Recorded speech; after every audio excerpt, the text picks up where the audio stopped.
Hello, everyone, and welcome to the end of time. I'm Michael. I'm Chris. And I'm Adam. What the? Oh, wait. What the shit? I'm not sure I'm supposed to be here. Who let him in? What the fuck? Wait. I mean, the door was unlocked. But Hold on. Let's do the best movie of last year. Hey, Chris, I thought he was with you. That's good. I can see you're still lame. So that's good. It's good stuff. It's good stuff. So, for those that don't know, for those in the audience that haven't listened to the first 30-something episodes, 40, I forget. Yeah, I don't think it was that much. We have one of our original guests on the end of time, one of the original co-hosts, which now we're like a trifecta of host, whatever. Adam is back with us on the end of time. Man, welcome back to the podcast, man. Thanks, man. It's good to be back. Yeah. I just want to give you a quick. Well, actually, he hasn't been here since episode 14, Oh, wow. Yup. and this is 44. It's been a I while. didn't realize he dumped us that fucking far, that far back, Yeah. man. Yeah, it was only a couple of months. Yeah. A couple with a big capital C. Well, shit.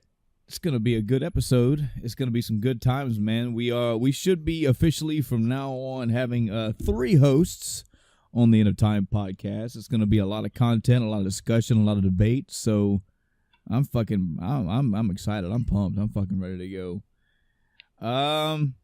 Before we start the weeks, I'm going to go ahead and roll out some actuallys. If you have some, Chris, let me know.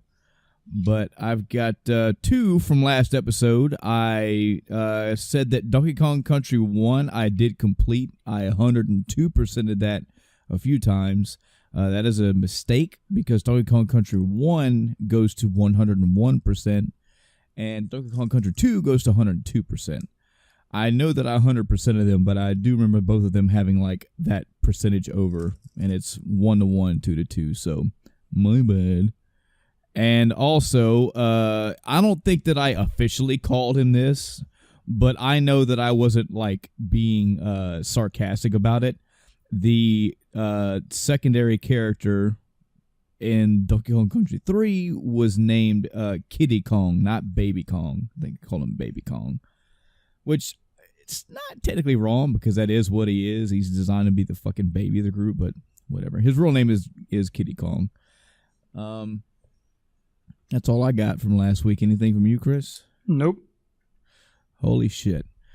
All right. Well, to put Adam straight to the fucking chalk block to make sure that he knows what the fuck he's doing on this podcast still. Let's roll straight into weeks, folks. We're going to start with you, Adam. What'd you do this? You could say what you've been doing the past, 27 and a half months you've been away from the podcast. Jesus.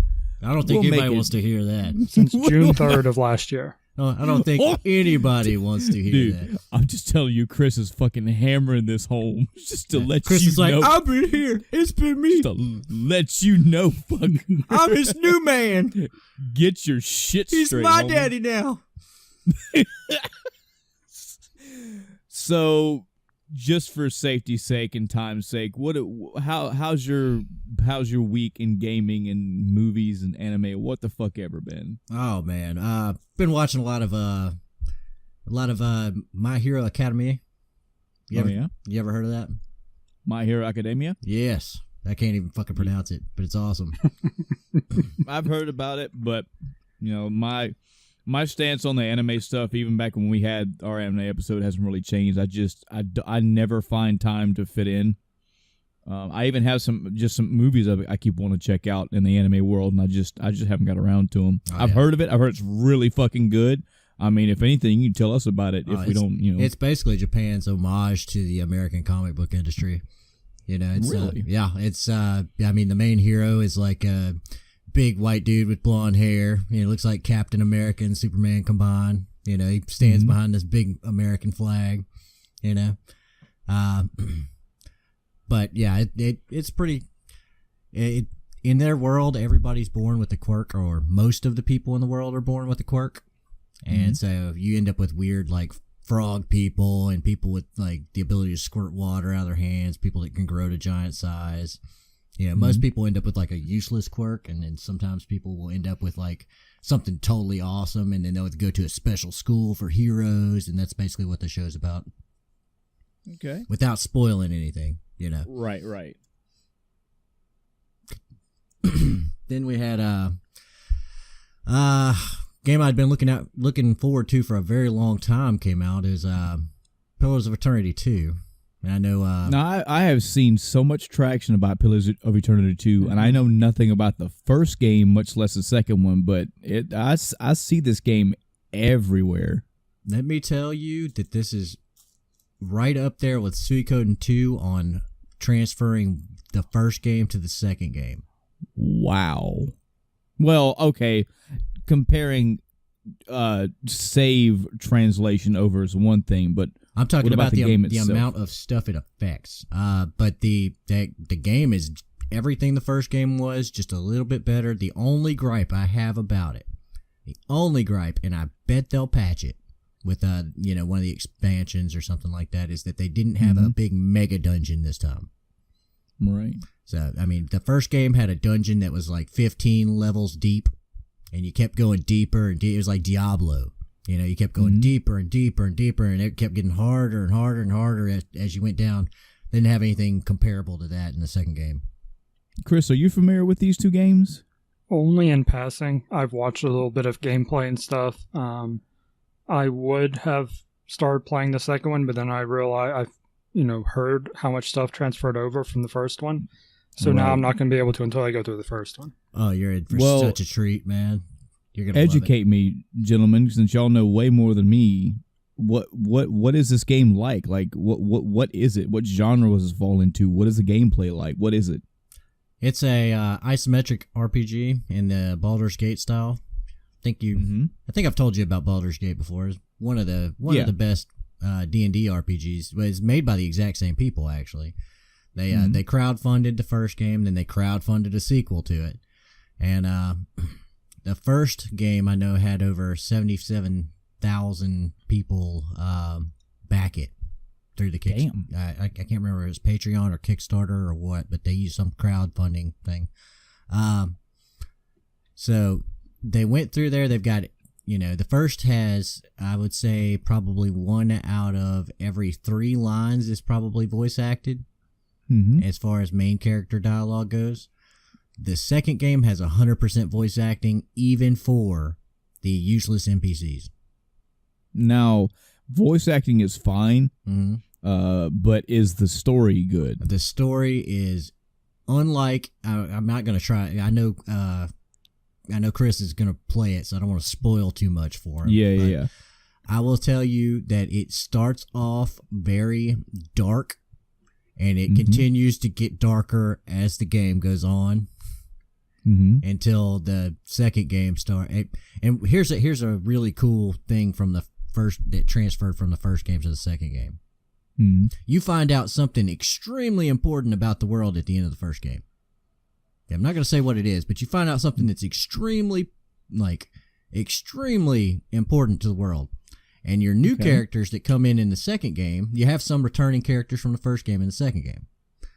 And they begin talking, and they say things about stuff, and they don't know these secrets that your first party did. Your first party discovered, and your first party is just kind of looking at each other and like, yeah, I don't think that's true.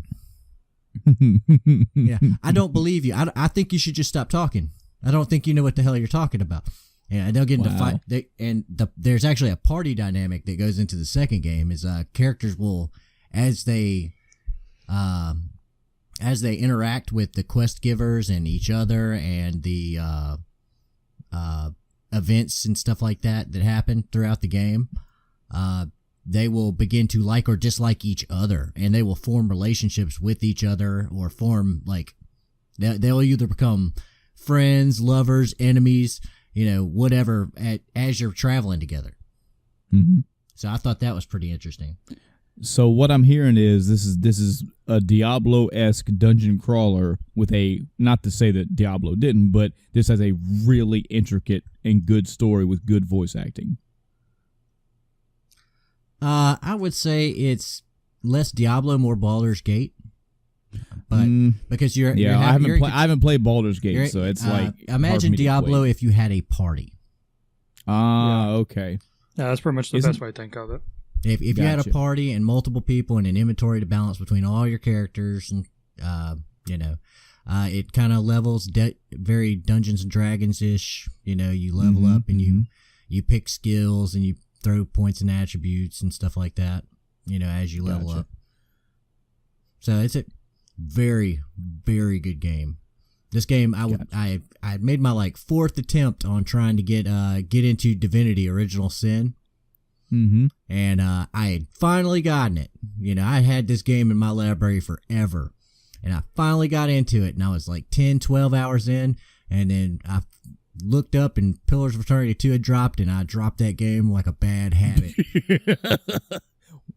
I got you. Okay. Yeah, so I was really looking forward to this game, and it did not disappoint me at all. Okay. How? I'm assuming that the first game holds up. Yeah, it holds up. I don't know how old are we talking? 5 years? Yeah, it's been a couple years. I can't remember exactly how many years it's been. That's fine. If it's it holds been up, somewhere it holds between up. 2 and 4, maybe. Okay. Don't quote me. Oh, okay. Well, it's still relatively new then, as of now anyway. Yeah, it's but oh man, it was so good, but very dark. Nice. It's good. It's one of those games where it's gonna have. It's probably not best for kids. The subject matter it goes over is very, very dark. It has got. You guys like Critical Role, right? Oh yeah. Yep. Now, if you like Critical Role, a lot of the guys from Critical Role and gals from Critical Role voice act in both of the games. Nice. So you'll, and I do believe there was something, some kind of special thing to get their portraits or something like that unlockable. Cool. I don't know. Have you heard anything about it? I'm trying to remember what it was. I know they talked about it on Critical Role, beforehand in their little announcement segment. Yeah. I think it was free DLC. Huh. Oh shit! If I'm not mistaken. Cool. And while I've got the mic, 2 things real quick. The release date on the first one was October of 2013. So about 4.5 years old. The other thing, and I don't know if you know this or not, Michael, but these games are free to play. Ooh. Okay, so let's pause for a second. Yep. So you got to buy the game, but the game's free to play online? No, you don't buy the game. It's free to play. Are you shitting me right now? These are 2 free games. Yes. What? Are you sure about that? Because I'm pretty sure I paid. I'm on Steam right now. Paths of Exile, play game, free to play. That's where I got the date from. Wow. No, okay. not Paths of Exile. This is Pillars of Eternity. Oh, sorry. Hold on a second. Damn it, Chris. Woo. I was about to be mad. I was like, I'll just drop $50 on these games. These both dropped around the same time, so. Gotcha. That's okay. That's fine. Okay. Shit happens. Sorry, yeah, that's right. $50, okay. I mean, unless they're both $60 fucking a piece, I'm not. I mean, I'm sure the first game is going down in price, but the second one I think was $35 on release day. I want to say if it holds up 30 to the and degree 50. If they hold up to the degree that you're pushing them, I mean, shit, it's worth it. Here's the thing: is that's my cup of tea right there. I like those style of games. I like the character building and management and all that kind of stuff. You may want to get the cheaper first game because you're gonna play the first game first. Anyway. Yeah, I'm gonna play the first. You started this whole thing off saying how touting a sweet coding level of story translation from that tells me, okay, I'm not even fucking with that. I'm gonna play the first. You got guys from the quest, you got guys from obscure quests in the first game that you run into in the second game, and your party remembers them and is like, oh yeah, you're doing better for yourself, huh? Yeah. You still doing that crap you were doing in the first game? No, I don't. I'm not sure if I believe you, but whatever. Get the fuck out of here. And I'm gonna assume that not only for the story, that if I play through the first one, if I'm like the first one, then that'll be the barometer of, oh yeah, you're gonna like the second one. If you like the first one, then you will love the second one. Good. I would. All right. I would say, Because it's not like going from Mass Effect 1 to Mass Effect 2. It's the same system. Oh, they did a little bit of curtailment, and you have a different set of rules you're working under, but it's pretty much the same game. Right. Okay. Yeah. So the first Pillars of Eternity was March of 2015. So that's literally only 3 years old. Yeah, it's for me. 2005 and 6 is still relatively new to me. I mean, I think he recommended. I think he recommended a long time ago for me to check out like Baldur's Gate, and not only is it like super not in my wheelhouse, but I didn't realize how old it was, and I was like, I don't know, it's kind of getting into that one. But this is still way new for my taste. Oh yeah. Well, shit, man, I'll add that to my fucking gotta check it out list. While I have funds to buy games, I'll add it to my Steam library. Well, make sure you let me know. I want to hear your play-by-play as you go through this game.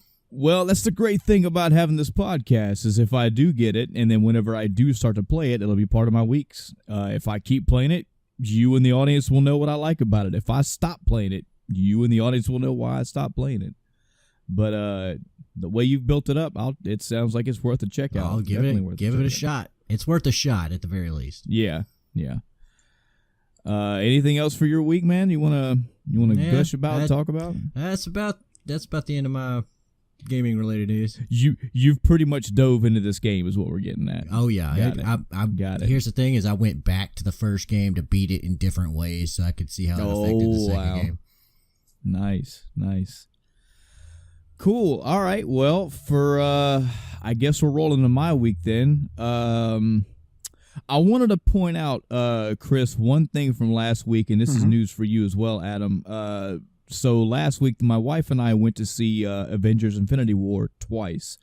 This is no news for Chris or the audience. It's a big to-do for me because this is like the third movie in my life I've ever seen went to the theater and seen twice. Is that pretty good? But I forget. Is it that good of a movie? I haven't seen it yet. So. Again, I took my wife to go see this into the movies twice. Wow. It was that fucking good. And this was already like a week and a half, like 2 weeks after the fact. I was like, hey, we just need to go see it again. Just like, I'm tired of it. Just go see it again. The fact that Chris and I were caught up to everything up to now, I think, what would you say, Chris? I think Civil War really Civil War, really. I guess it would be like a must. Maybe Guardians of the Galaxy. Yeah, because of the way. If you're caught up to the MCU, this motherfucking movie held beyond what it was supposed to. Like, if your mentality is, man, this shit's been built up, I don't know. I hope it holds up. It blows your expectations out the water. Yeah, I think the only movies I haven't seen so far are the Black Panther and what was the other one? Man, I can't remember it now. Thor 3. Yeah, I would say that you might want to try to see those. It would help because the Infinity War picks up right at the very end of Thor Ragnarok. Okay. So just to get an idea of where they are, like literally when the movie starts running and you start hearing somebody talking over like a radio, they're telling you where they are, what's going on. That was the end of Thor Ragnarok. So I'm going to watch Black Panther and then Thor and then Infinity War. And then this movie like 5 times, yes. Okay, got it. So, yeah, like you got, I know Chris does too, but you got a whole fucking recommendation for me. It is a must see. It's not even like, oh man, you know what? They did okay, Adam. They made Infinity War and they brought Thanos in, and you know what? It was serviceable. Fuck all that. It was holy shit. Thanos is just kind of standing there in the background, kicking rocks. He's like, hey guys, I was just wondering if I could have those Infinity Stones, man. Maybe. So for you and for the audience now too, this is like the 3rd or 4th time we've told everybody to go see this movie. It's crazy. But a detail that I neglected to mention, and this was something I debated about not even bringing up because I think at first I didn't want to bring it up because this is basically giving somebody kind of sort of credit because I'm even talking about it. But it was very coincidental, Chris, that like 2 or 3 episodes ago we had talked about people doing bad shit in the theater, like talking during the movie or having their cell phone out and doing stupid shit.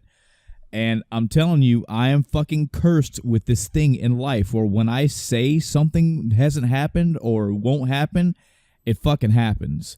So up until the second time that I went and seen Infinity War for the second time, so this was last week, of 36 years old, this was the first time something like this had ever happened. And I've heard lots of horror stories from other people, shit like this happening, especially from CinemaSins, because those guys, all they talk about are movies and theater experiences because they worked in it.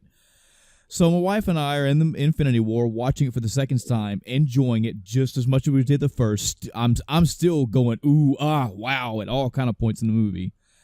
And somewhere toward the middle of the movie, no spoiler what's happening, but it's the scene, Chris, whenever Thor is finally getting he's getting a thing done. Mm-hmm. Right in that scene, right when Groot is doing his cool part, some fucking kid had ran into the theater, had ran up the walkway and got to where people could see him and just hollered out a blatant fucking spoiler for the movie.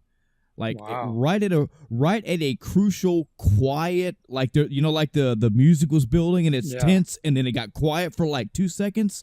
This kid just spoiler thing and runs out. Now, my wife and I, who had already seen the movie, knew what the fuck he said, so we weren't spoiled by it.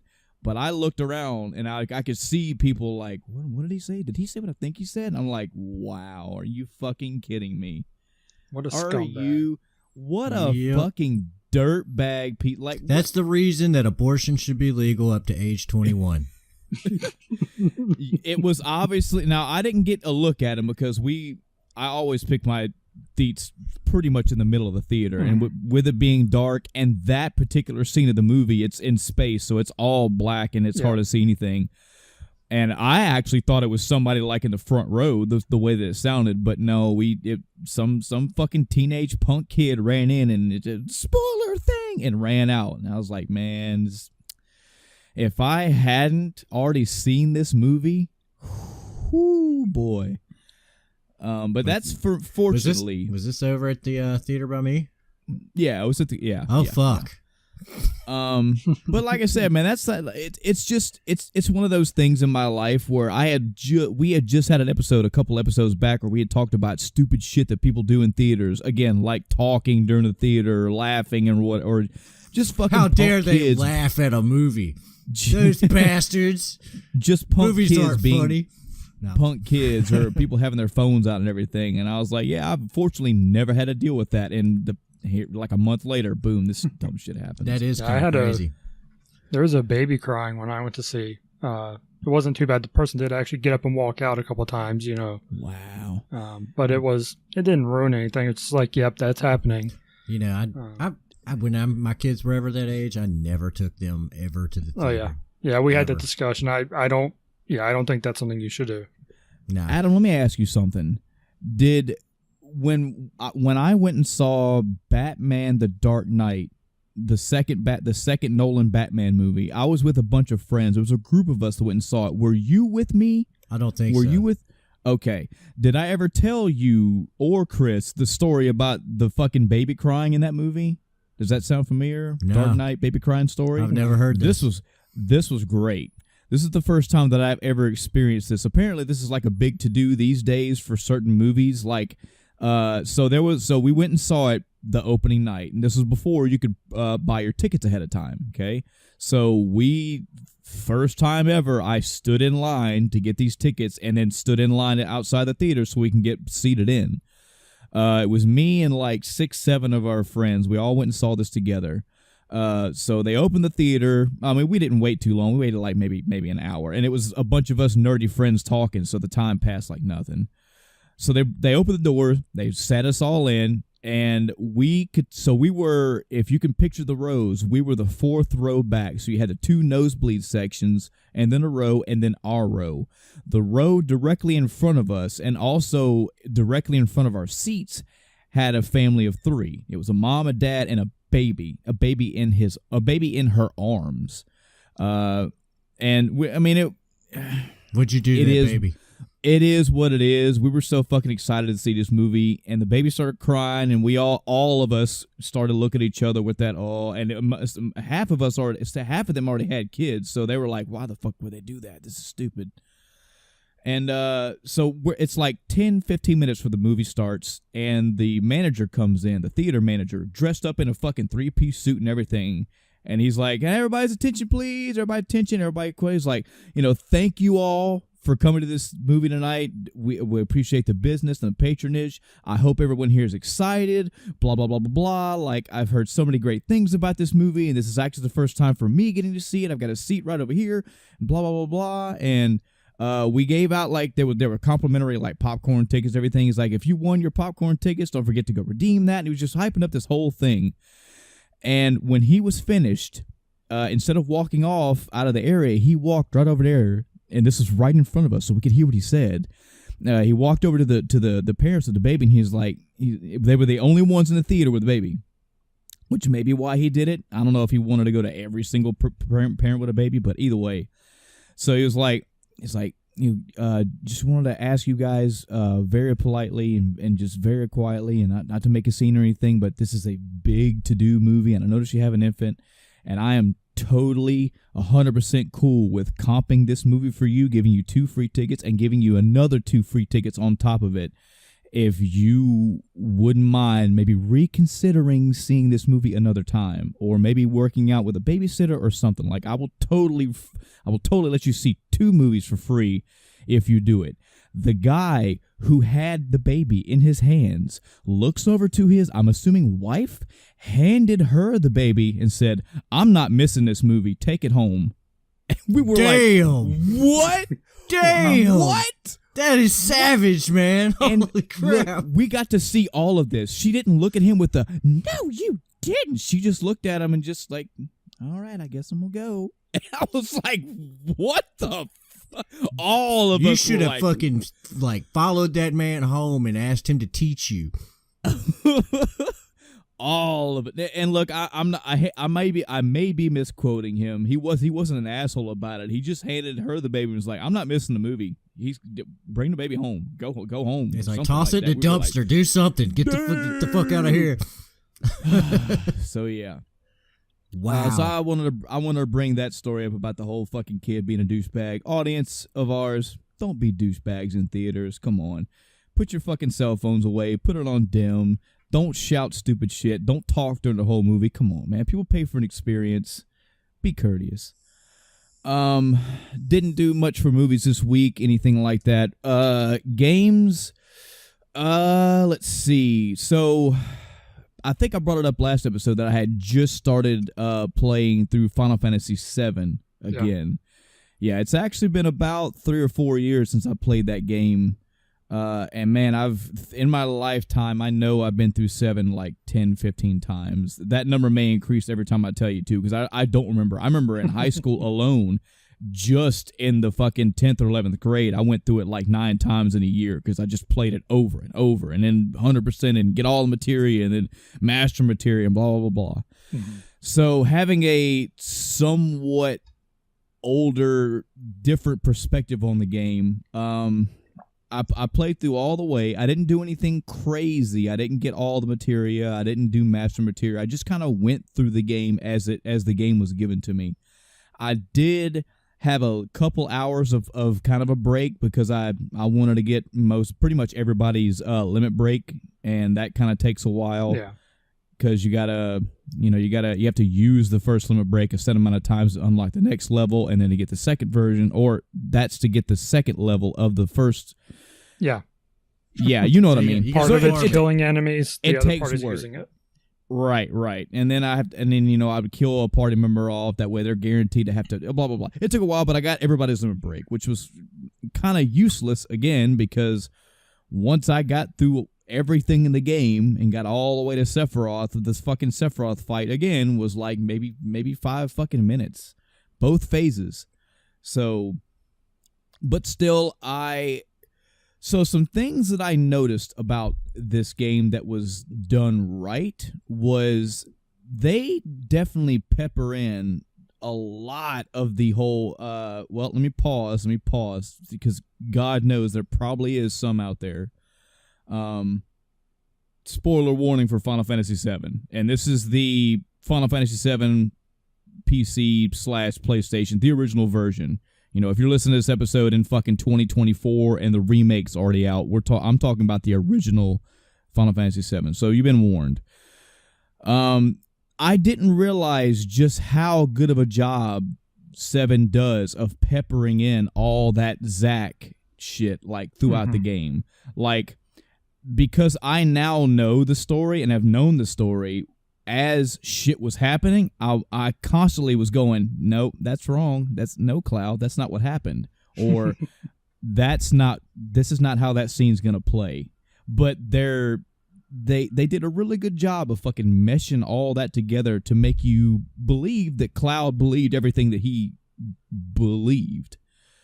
The writing in this game, I want to see. I was debating on trying to find any more fan translations or maybe rewrites, because definitely a lot of, I don't want to say the game was rushed, but there was definitely a lot of like questionable maybe translation or just conversations just kind of were wonky here and there. But all in all, pretty good. I don't think I really had too many complaints for the game as a whole, but there was something that I have realized now playing through it at this age that I don't know how the fuck I just missed this, or I just didn't care about it, or had some fucking Final Fantasy nerdgasm and I just didn't pay attention. But Cait Sith in this game. You mean Cat Shit? Cat She, sure. Cat Shit. Who, by the way, his real name is Reeve, because I'm that asshole that once I found out that the character actually has a different name and that's their real name, that's who I always name the character as. Well, then none of the conversations make sense. No. So that, and I'm about to get to that. Reeve, so you mean you were Reeve the whole time? So number one, first time where I was like, what the fuck is up with you, Cait Sith? Like, how are you're either written weird or they're trying to portray some Japanese stereotypes that the American audiences just don't mesh with. After you find out in the Gold Saucer, after Reeve reveals to you, oh yeah, by the way, I'm a puppet and I'm the spy. Like, bam, you found me, it's me. Oh, and you guys are gonna do what I want because you kind of have no choice. You're like, all right, so we have to go along with this guy. I mean, per the writing anyway. We got to do whatever the fuck Reeve wants to do. We got to do whatever he says, and we know that he's a spy, but we have to pretend that he's not one. Okay. When you go into the ancient temple, Reeve says, hey, man, I'll sacrifice myself for the team. But they played it out like it was a fucking dramatic scene. Number one, I don't know why Reeve decided to do that, period, because he just got through telling us that he was the bad guy and on the Shinra side of the life. I mean, he was evil. Not evil, but he was bad. He was a fucking spy. Yeah, that's the thing. He was bad, but not evil. So when things got worse at Shinra, he's like, that's, the line I won't cross. I don't know. And see, here's the thing. I remember there being something about him, like when they were doing like the little table meetings and stuff like that. Like none of the other Shinra guys liked him or something, and he was always helping out the people in the slums or something like that. Yeah, he was in charge. He was in charge. I'm getting to that. Trust me, it's all building to it. All right. He was in charge of the Shinra like sub something development. He was in charge of all the slums. Yes, you're right. But even the scenes that were spliced in between up to the last scene that pissed me off about him, he didn't have this like, okay, fuck Shinra. Okay, I'm a spy, but I'm going to help you guys out. That was later. That was way later when Heidegger, whatever the fuck the girl, Shira, whatever the fuck the girl's name was, and him had that meeting, and they were like, yeah, fuck everybody else. We're going to do what we want. And he was like, yeah, no. But that was later. So even if I'm not remembering things correctly, the fact that he was like, okay, I'm going to sacrifice Kate Sith's body, because that's basically a puppet. I can do that anytime I want to. I was like, okay, that's cool. But they had this fucking slow, dramatic fucking walk of him through the ancient temple, and then like he stumbled over and fell over real slow motion, and the cat was like crawling back onto the big cat, and I was like, why the fuck are y'all making this a sad thing? He is a puppet. He just got through telling us I've got like 20 more of these. This is not a thing. That's one. And two, is a fucking spy. So why do I care? I got no emotion, and they were trying so hard to get emotion out of that. Second time that he pissed me off, right at the end of the game, we're going to do something, and Barrett is up in the high wind, and Kate Sith just walks up and starts giving Barrett shit. It's like, hey, Barrett, how many people you think died whenever you blew up the reactor? I'm like, where the fuck is this coming from? Like, why are you, we're off to go do something, and you're just totally diverting this whole thing, and you're shitting on Barrett for, I don't know what, impromptu, who knows what reason. I mean, he is kind of a terrorist. I don't remember that conversation, so I don't remember context. I remember everybody kind of being mad at Kate Sith, and then they, he kind of told them off one at a time or something like that. Or maybe it's just the ones in your party. I'm not sure. It usually came down to like him being a shit and everybody kind of telling him, whoa, you boobs. Yeah. But yeah, I don't know. I never realized that I was that annoyed by that shit until I actually played through and paid more attention. I was like, yeah, it's not written that well. He's not the only one, because Cloud was kind of wrote that way too. Cloud, from the beginning of the game, had this, and I mean, they pushed this agenda with him where I don't care. Well, what do you think the world's look, I don't care. I'm not here to hear your sob story. I'm here to do this thing. I want to do the mission. And what about the world, Cloud? Man, fuck the world. I'm going to dye my hair black and I'm emo. And I'm like, okay, so Barrett is telling you that he is doing this because he wants to save the world. He's telling you that the planet is going to die, and you're just blowing him off. Okay, and then out of nowhere, he just flips his own switch. There was no story narrative to give why, but suddenly Cloud was like, I can't let you destroy the world like that. I was like, whoa. And this was in like disc 1, like hour 5. I forget where it happened, but it just flipped. And I'm good with it flipping. It's nice to know that Cloud, like, I have a blasé attitude. I don't care. But if you're going to turn that into, you know what? No. The world's important.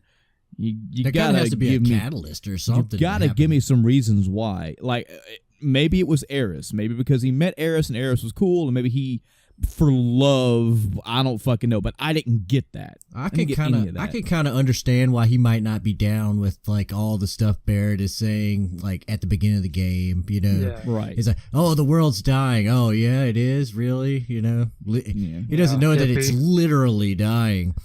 Yeah, but this was I from the narrative, from the way that the story was presented to me, I got more of a I don't care about that shit, bruh attitude than yeah, you're kind of tinfoil hat guy. I don't buy in your game.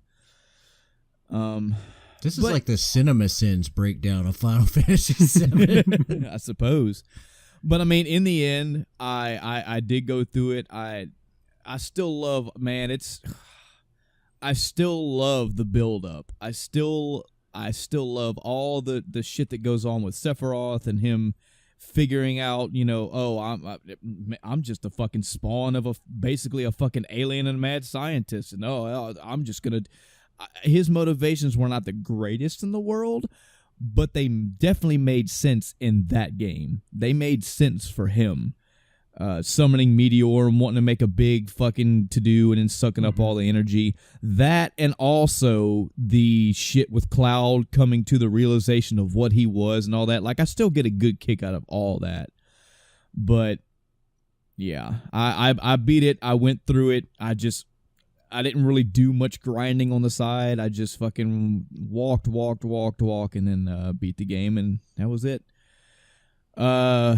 The next game that I started playing, I had picked up a couple more Switch games recently, and one of them was Hyrule Warriors. This is the definitive edition. I think it's Hyrule Warriors Definitive Edition. Kind of shit of me to do because I do have that game on the Wii U, but and like I said, I want to build my Switch library with something I want to play.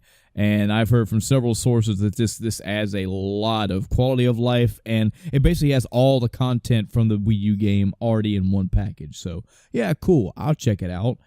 And I'm like in the second mission, so I haven't really had a lot of time to fuck with it. But it's a I don't know what Muso stands for. I'm sure somebody whose name rhymes with Gris will let me know what a Muso game is, but that's what this game is. For those that don't know what a Muso game is, it's basically fucking Dynasty Warriors. If you don't know what Dynasty Warriors is, you're a character that has a weapon, and you fight a shit ton of enemies all at one time in a action format. You're swinging a sword around or using magic or what the fuck ever, and you are basically screen clearing multiple, like, we're talking like 15, 20, 50, whatever enemies at a time. And it's good. I mean, it's definitely a little button mashy, but there's a lot of depth to it. You feel really powerful too. Yes. That's one of the main things. Right. There's multiple combos for every character, so you're not just going XXX or just YYY. You're trying to, your combos not only have different moves from one move to another, they can also like trigger special moves. So, and those different moves have different properties and different things that they'll do. So you might do this combo that will have a move that will suck all the enemies in at one place, makes it easier to kill them at one time. You have another move that combo that will lead to basically a screen clearing type move. So the variety of the combat with each character is there. You also have multiple characters on the map at the same time that you can select through. So you can have one character clearing out one corner of the map, and then a thing will go, hey, we're fucking getting attacked down here at the southwest corner, and you swap to the other character who has a different move set and different move combos and et cetera, et cetera. And this is just the baby steps of the game. I'm literally on the second mission of this game, and I'm like, God, there's a lot of shit going on. I don't know, I didn't even really count, but it looks like there's 30 different characters to play in this game as the story progresses. Wow. A lot of shit to unlock. This thing is fucking collect-a-thon and unlock heavy because there's weapons to unlock, armor to unlock, items to unlock and buy, etc., combos, all this shit. Let me ask you a question. Is there are the items things that you pick up and then they're in your inventory to use them, or are they things like the old traditional power-up where you run over the bottle and then you absorb it and it activates for however many seconds? Or sure, from what I've seen so far, it may be both. What I've seen so far has been I'm going to find an item in the real world, and then it becomes a permanent part of my inventory, and I can just use that ad nauseum. Okay, so it doesn't. It's not like you pick that bottle up and you got 40 seconds to make it over here, so you can clear this area out, or else the thing runs out. Okay, yeah. Yeah, no. You like, for example, the first thing you pick up, the first item you're going to come across is a bomb. And when you pick the bomb up, you have, as long as you have the bomb selected, you can hum bombs all day long. You just press a button and they throw out like fucking 15 bombs at one time in an area, and they all blow up. Now, the thing is, though, this is, from what I'm seeing so far, is most of these items that you pick up that become part of your inventory are basically utilitarian. They're utility items. If you're bombs, you're mainly going to use those to blow up rocks, blow up walls, etc., etc. You can use them in the battle, but all it'll do is they don't really do much damage at all. They will like stun enemies maybe, or maybe throw enemies away from where the bomb exploded. What about stuff like attack power up? Like your attack power is increased by 50% for X number of seconds, or what? That's what I remember from Dynasty Warriors. I haven't seen that yet. Okay. I haven't seen any happens right then. But again, I'm only on the second mission, and I'm still getting tutorial things too. That's like, hey, you can do this, you can do that. Very, very smooth transitions, very seamless action for what I'm seeing. The fact that it's on the Switch, it's such a newer version, the frame rate locked and all that shit. But initially concerned about, man, I don't want to have to control 4 fucking players on the field at one time, but when you do it, it works like a fucking champ. You literally press one button and it goes to the other person, and half the time they're already in combat. They've already been clearing shit out, so you're just picking up for them. Again, lots of I've been through the menus, I've been through the shops, I've seen things that I can unlock and buy and all that stuff. There's a lot to upgrade, a lot to buy, to have, and that's right up my alley. So I'll probably be playing that for a good time. Good God, there's modes in this game I haven't even seen yet, so who knows how far I'm gonna get into it, or how long, or how much shit I'm gonna unlock. But it's if I was looking for a game that just has just this blank statement, a shit ton to do, this game definitely has it. I don't think I've been playing much else. Man, I did that thing where I just kept going through my Steam library and I couldn't decide on anything to play. And this is where I've been sitting at so far. I don't have anything like that's really upcoming that I'm waiting on either. So if this game keeps my interest, it'll probably be what I'm playing for a while. And yeah, I think that's pretty much it for my week. Chris, have you had a week, sir? Yeah. Before I get into my individual stuff, we play D&D Monday night. Yeah. And it was a interesting little episode. What our session? What did you guys think? Well, for me, I got to go do something on my own, which was pretty cool. I really hesitated to do that. I thought about it probably about 5 minutes into it. I was like, man, I really should have been like, hey, does anybody want to come with me? Because I'm not doing anything stealthy. But I just went and got some information, interrogated a guy, got some information, came back. It was pretty cool for me to get to do something, and I got to, chill and wait to see what everybody else was doing. Yeah, I think it's pretty interesting watching you mature as a DM. That's my favorite part of this whole thing. And me as a player too, because holy shit, you had somebody put you on a spot, and you were like, "Bam, here's my answer," and I was like, "Yes, good job." Yeah, I've been doing this thing where some games I over-prepare, or some sessions I over-prepare, some I under-prepare.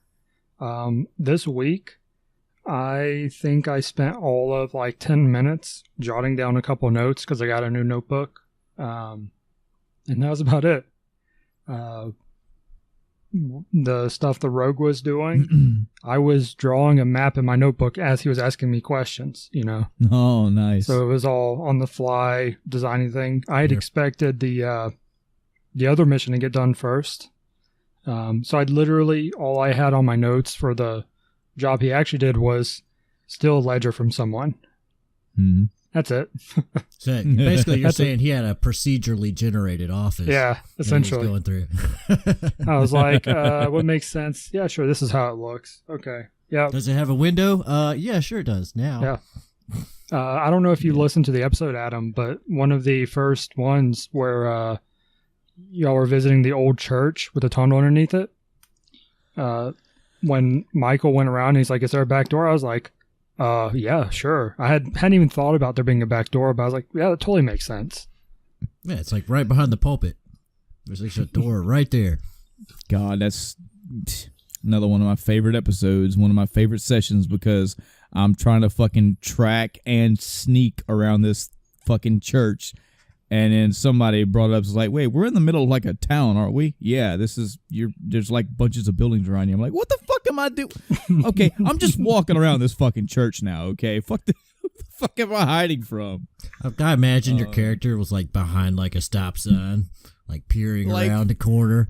Fucking families are walking by, like fucking two women holding like a baby girl, and they're just like, why is that guy like sneaking around the church? It's like, Mommy, what's wrong with that man? Shh, don't talk to him. I'm all like, shh, stop looking at me. I'm being sneaky. Yeah.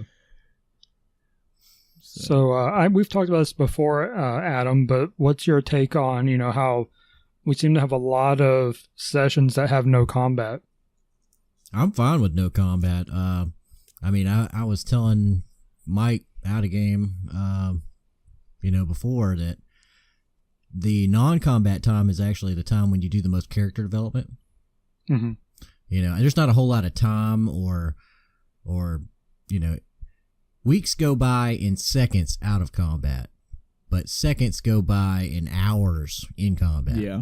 Yeah. So your main time where you have time to, actually develop relationships with characters and do weird, quirky, memorable things is when you're outside of combat. So you got to make the most of it when you're out. Mm-hmm. Mm-hmm. But that's also another thing. I guess we had one. We had that last encounter where we fought the rat. We fought the Rat King and beat him back to the Ninja Turtles. He was. I guess the question came up of whether or not the rogue should get any experience, and I was like, "Oh yes, oh yes." And the reason for that is I will always say that anytime a character has story development or goes out and does something that has an experience outside of combat, that should still count as character experience. Like when the cleric went to his temple, you don't think that would have a major impact on his character? Oh yeah. Even if combat or no, he'd still, he gained something from that. Mm-hmm. So I think that those kind of things are just as important. And what you really don't want to do is start rewarding people for seeking combat. Yeah. It'd be like, oh, I'm going to become a closet murderer to rack up on experience. Murder hobo. Or that, or unless they're a barbarian, because by nature they just fight, so it's understandable.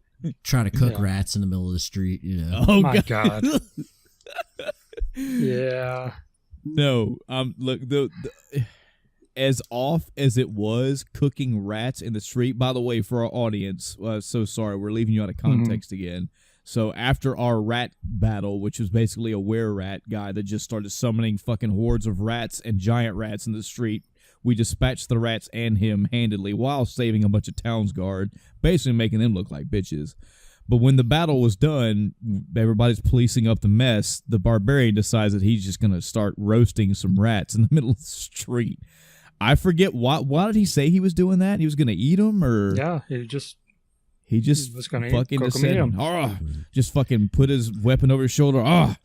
Good battle. It just started charring. Fighting rats. Works up a mighty appetite.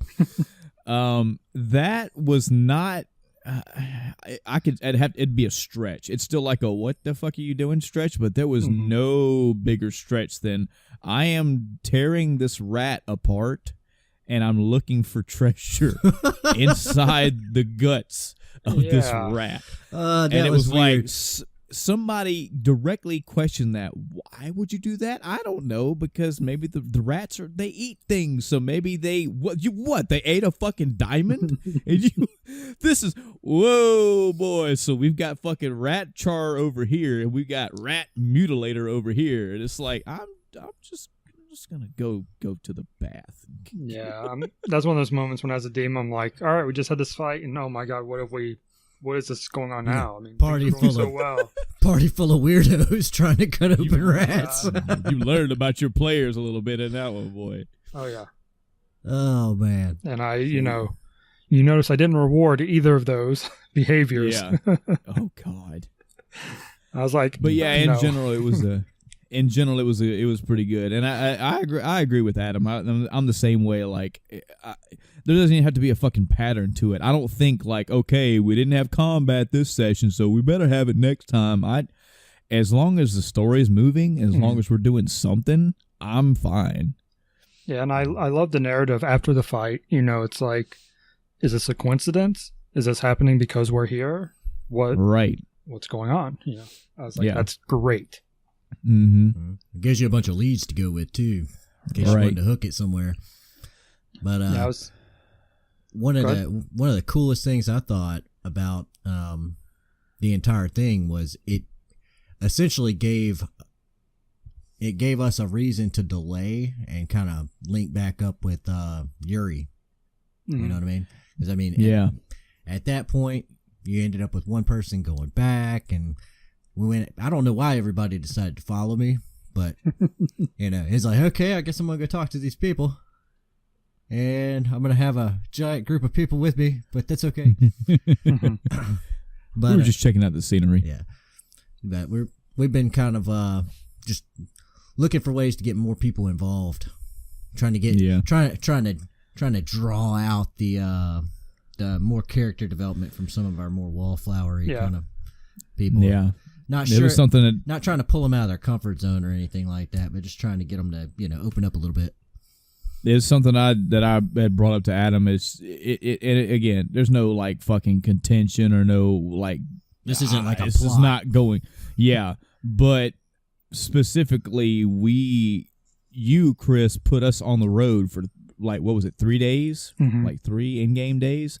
That was ample opportunity for us to be, and you said it several times during the days, like, are you guys doing anything or are you just walking? And even me, but we all were just like, yeah, we're just continuing along. That's perfect time for the fucking barbarian to sidle up to Dandelion and go, hey, man, so, where'd you get that loot from? Or whatever. I'd have just told him to shut up and keep dragging the cart at that point, but... Wacky antics / character building / team building, because if you looked at those 3 days from the outside, in real life that all took like maybe an hour, if you exclude the thing with Yuri playing with the little kid. That was fun. Yeah. But that was basically us going, all right, you guys are on the road. What are you doing? We're going down the path. All right, it's dark. You want to sleep? Yeah, we sleep. All right, nothing happens. Cool. You wake up, you go again.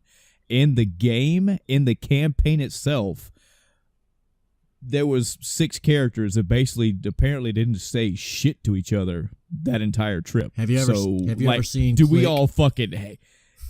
Do we all hate each other? Like, are we just all not talkative? You know that there was fucking stories developed or something. Some conversation went on, but in actuality, it didn't, because we just fucking walked and then ended up where we ended up. Players whiffed on that, but I imagine you remember that Adam Sandler movie Click. Where you could fast forward time. Mm-hmm. Uh-huh. Yeah, that's what we did. We all just sat there like, just staring straight ahead as we walked in silence. So we still have a ways to go as a group. We still we're definitely doing a solid story thing right now. We have another common goal. But at the end of the day, this common goal is going to be, once we finish this, all right, we have the potential to go our separate ways or whatever. There's nothing that has solidified us as a group. And even if it's not the story that's doing it, we as a collective have not solidified ourselves to each other, because we've only really shared stuff with each other like once, maybe twice. And even those were very quick and kind of forced by a couple of us. But it was, hey, where did it come from? Here's where I come from. All right, cool. So, yeah, I'm just going to drink and I'm going to go to bed. It's like... Yeah, and it's one of those things where, part of it's playing with new players. You're a bit of an exception when it comes to that, Michael, and I'm sure a lot of that is Adam's influence. But, it's like, okay, well, what's your backstory? Well, I was here, and then I was there, and now I'm here. Yeah. It's not, a fleshed out thing like you have. It really doesn't give a whole lot to work with as far as a background goes, and that's where a lot of the getting to know each other happens. It's like, oh, well, what's your background? Well, this and this, and there's no major reveals. That's right. Not really anything. I mean, really, I'm trying to think of how much they've gone into your background, but that's something interesting. That's like, oh, and I don't think most of the party even knows anything about your background. I think the cats would have an inkling, at least the rogue. The other one, maybe not so much, as lazy as she is, but aside from that, maybe Adam's character. Yeah. Or probably fairly likely like Adam's character with all the socializing he does, but that's it. Everybody else's should be something new and interesting, but nobody's really asked. I mean, we got a little bit of that, and we had that moment where I was like, oh, is this about to happen? When it's like, wait, he has an amulet?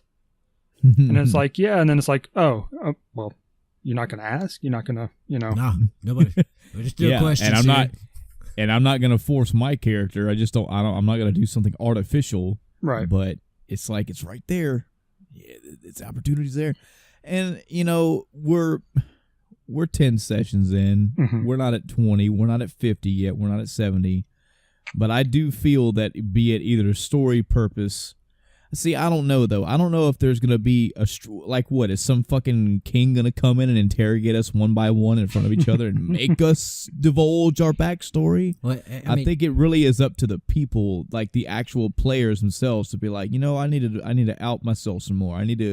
I'm cool with, my character is cool with all these other characters, so I want them all to know about each other. That way, when we do go in these harrowing battles, or whenever the barbarian really wants us to help him, we really feel the reason why, and not just, yeah, bro, I'll help you. Yeah.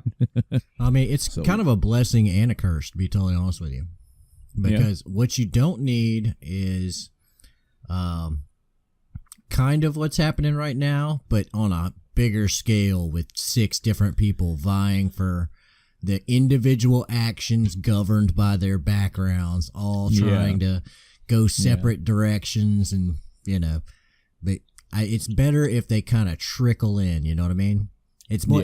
I would rather have the cleric stuff start developing after this little side quest is over and before we start another one. That kind of stuff, so that they're not all being pursued all at once. Yeah, does that make sense? Because I was telling Michael that I have 3 plot points I'm working on right now.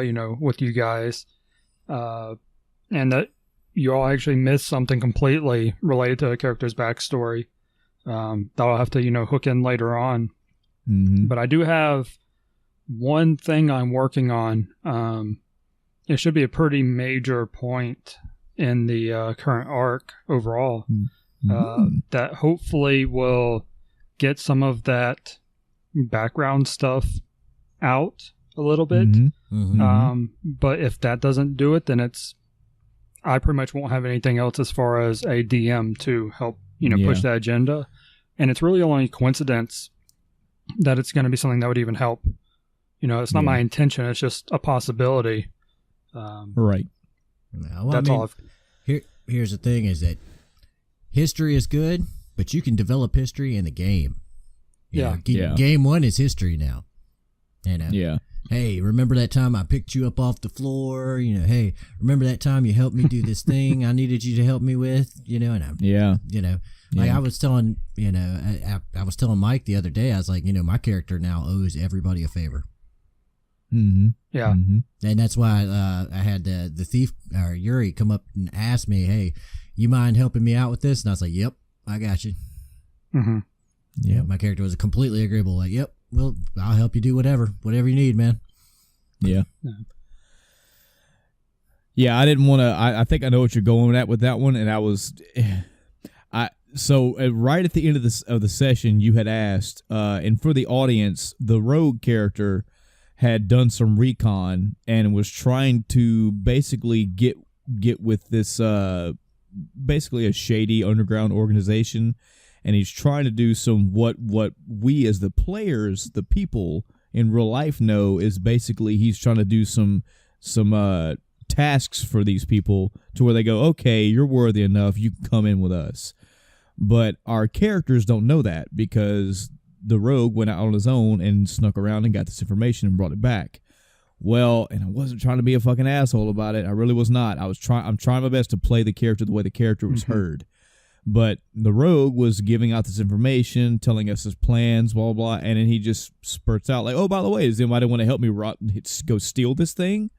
And I was like, And I was like, he kept on. Now, I did hear him say that, this will help me get a better standing with whatever, and blah, blah, blah. And I guess that roundabout leads to this will help us get more information.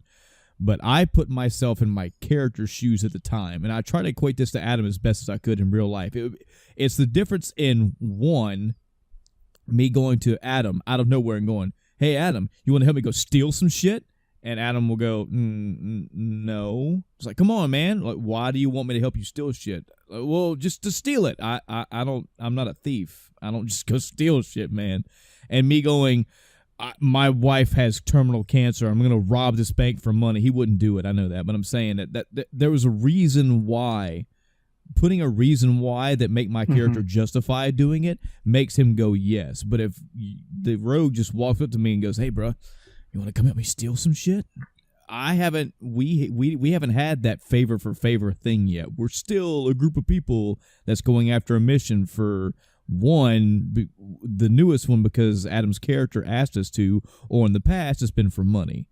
So, and if my character is going to get gold, he'll get it other ways. He's not going to steal. He's not some self-righteous asshole, but at the same time, he's not a thief. He doesn't choose to thieve. But with the addition of, this is going to help me get a higher standing with these thieves, which will help me get way more information that will help this cause. Oh, yeah. Well, now I'm in. I'm not sure what I can do to help you, but I'll do something. And that's why I was, whenever, Chris, at the end, you were like, so, Joey, is your character doing it? And I had to specify. I wanted to make sure it was understood that I was going by what his character said. And if he did say that, this is going to help the party for this mission, then all about it. All about it. Yeah. And when I was designing these tasks, for the rogue, and this particular mission, it started out as supposed to be something that could be done with one or two people, but as I fleshed it out, I was like, if I make this only, work for one or two people, it's not going to be the, task I want it to be. This isn't going to be the situation I want it to be. So I'm like, all right, so now it's going to be a group thing, but, most of the people are in the group are various shades of, I may or may not do that, not totally legal thing. But then you have a good cleric. He's not chaotic neutral like the party. He is chaotic good. Or even neutral good, I think. So that is something that he would not participate in. And I think he has bowed out of it. And I thought it was interesting the way he did it, because he didn't go like, no, I'm, that's wrong and I'm not going to do that. He was like, I wouldn't be useful for that because I'm not sneaky in any way. I was like, that's a good way to approach it. And I have a couple other things I'm hoping he'll do, even though he won't directly participate, just to have that party dynamic there, but we'll see what he actually does. Yeah, that's one of the things that my character actually, is pretty good at, and I find myself a lot of the time I don't want to try to, like that last encounter we had, I probably should have held back. Because I didn't mean to screw the encounter up the way I did. But I find myself having to like throttle what I'm trying to actually, do. That way other people can do stuff. You know what I mean? That makes sense. And when it comes to like this stuff like this, I'm probably just going to do exactly what Yuri asked me to do. If that makes sense. Because I don't even remember what class that rat thing was. It was where something is all I know. What do you mean, what class? Was he like a mage? Was he a fighter? Yeah, they don't have classes like typical stuff. He's just a were-rat. So it's not a race. It's a monster template. Yeah, it's just a were-rat. Cool. I think... Yeah, it's too low level to really have a class. You don't really get into that until you get into the higher things other than mages. Because mages specifically say this is a level, 3 spellcaster or whatever. Nothing else does that. You only have to go off the abilities. Like, this guy has, what's the thing? 3 attacks. You're like, okay, well, at that level, he would be a fighter because they get 3 attacks at that level. Something like that. So this is one of the things where I'm just not that familiar with 5.0. So I'm kind of learning as I go too. Me neither. It'll come in time, I'm sure. But all in all, in general, it was a good session. Can't wait for the next one. Good stuff. It gets better every time, actually. I think you're doing a really good job at DMing, man. Thanks. Yeah. I honestly mean it. I appreciate that. I've been trying not to stress myself out about it as much. Hence my, kind of under planning for this last session. But I think as I kind of take a step back and just let it naturally come instead of sitting there staring at, my Google document for 3 hours, it's like, oh, hey, I'm in the middle of playing a game. I'm like, wait, what if I had this happen? Or, how about I add this to that or take that away or something like that? It comes naturally and it makes it a little bit easier. I will tell you this. The best GMs are always the ones that are having fun running the game. Yeah. If you burn yourself out and everything's stressing you out, then it's not going to be fun. You're not going to want to run it. And then nobody's going to have fun. So if you're not having fun, nobody's going to have fun. Just think of it that way. Yeah. Also on the D&D side, I'm still watching Critical Role. I don't see myself stopping. We talked about that a couple of times. Getting caught up on it once there's a bunch of episodes out. I don't see that happening. It's too interesting at this point. There's too much stuff going on. We're getting these character reveals, the backstory reveals, and it's really well done. And there was a recent reveal that's actually something that I have in my story, and I'm like, oh, well, interesting. Not in the same way, but it's something similar to what I'm doing in part of my arc. So I'm like, okay, I see. It's if they're doing it, I'm all right then. Yeah. But yeah, I'm all caught up on that. I'll be watching it probably in the morning when the next one comes out, or the VOD of it when it comes after it, since it's going to be on tonight late. Cool. Yeah. So getting into other games, video games, I will save my one and go. I'm not doing these in particular order. I picked up Final Fantasy XI again. Oh, wow. I have had the itch to play it for probably literally months at this point. Yeah. And I was like, you know what? I'll just log in. Why not? So I hooked my controller back up, opened it up, updated my game, because my subscription's been active. So I'm paying, $70 a month for 3 accounts. 3 accounts. So I should probably, play some. And it was it's that struggle we've talked about before. You get back into MMO like that, if not playing for a bit, it's like, okay, what should I be doing? Because everything's changed. But fortunately, even though it's been like a year, it's almost been a year since I played last, things haven't changed that much. At least not for my current level, or progress point, I should say, not level. Because technically I'm max level. And it's not like, WoW with the ever-increasing eye levels. The eye level hasn't changed. Yeah. The equipment just gets more powerful. So I'm still 119, which is the max eye level. Well, how would you know if a piece of equipment is more powerful? Stats? So you'd actually have to look at the stats. Yes. Okay. Oh, yeah. This Final Fantasy XI is a game of math. More so than I think pretty much any other MMO. There are people who have put a very, very insane amount of hours into working on DPS spreadsheets and stuff like that, where you can literally swap out pieces of gear and it'll tell you, you'll gain this, but you'll lose this, what your overall DPS changes are, your defensive capabilities and all that. So it's pretty cool.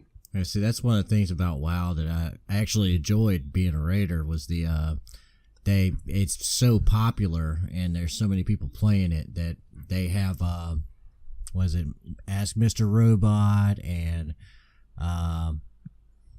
Warcraft logs, and they have all these different spreadsheets and graphs and bars and comparisons that you can make, and they pretty much do the same thing, but it's highly automated and it's not you have like phone apps and stuff like that for it. Yeah. And I mean, I can completely understand where you're coming from on that. Yeah. It's just, that I would absolutely hate to have to do that number crunching myself, and hats off to you for yeah. playing it. That's some good stuff right there. Yeah, it's been one of those things, it's painful when the spreadsheets don't get updated with new equipment. So I'm in there typing in all the data myself, going, okay. Which isn't really the bad part. The hard part was coming up with all the formulas and stuff, I don't know how they are in WoW, but in 11, there are formulas to this day that aren't known. Jesus. There was one recently that was actually revealed to be like, it was a minor difference, but in the, mechanic calculation world, it's a big deal. It's like 2% off, or 2 points of a percent off. It's like, that's not a lot, but when you're calculating down to, decimal points, 2% is a lot. Yep. And it was only revealed because like a Japanese developer or somebody made a comment or made a post, describing something, and it finally revealed this one missing piece that, one of the players had went through and done 100 tests, or 100 iterations within a test. And it's like, okay, this is my average. This is what I think it is, plus minus. And apparently that 100 was enough. He needed to do like 1,000 to get a real, proper thing. So he was off by like 2%. Wow. But the time he spent just to get that 100, because it's not something easily tested. Getting anything beyond that 100, it's like, okay, it's not worth it. Yeah. But it's finally revealed, and it's like, okay, now we can completely change the gear related to this thing because we now know the actual percentage. It's no longer a guessing game. And see, here's the thing that's actually amazing about that, because I mean, I've done this, in a very similar way. But if you think about all the math that Chris is talking about is math that we didn't have to worry about in WoW, and we were still trying to calculate out like differences and gaps on like movement during a boss fight and solo target versus cleave versus multiple target AoE damage. And if you're doing that just to get to the original number where we started, yeah, wow, that's madness. Wow, that's fucking madness, man. Yeah, it's awesome. I always like reading through, the basically math threads, not because I care about the math, but just looking at the effort they put into it. It's really awesome. Yeah. So I picked up 11 again, and I was like, all right, what am I doing? What was I doing before I left? Because last time I played, I hit one of the major milestones for my character, which was for my paladin, I got the Aegis shield, which is the relic shield, which at, tier 1 isn't all that great anymore, but, it's something that took me 10 years to eventually get, so... Now, can you explain to me the differences between Final Fantasy 11 and Final Fantasy 14? In an episode, yeah. Whoa! Yeah, let me go make some notes and... yeah. All I'll say is that I prefer 11 over 14. I played 14 for a while, but it just can't hold me. I can't really point it at one thing in particular that just kills it for me, but it really comes down to it's not the experience 11 gave me. And to this day, I still have that experience when I play 11. I may not know what the hell I'm going to be doing that day when I log in, but I just like being in the game. One big thing for me now, and I've come to realize, is that 11 really hooked me because it had the menu-driven stuff.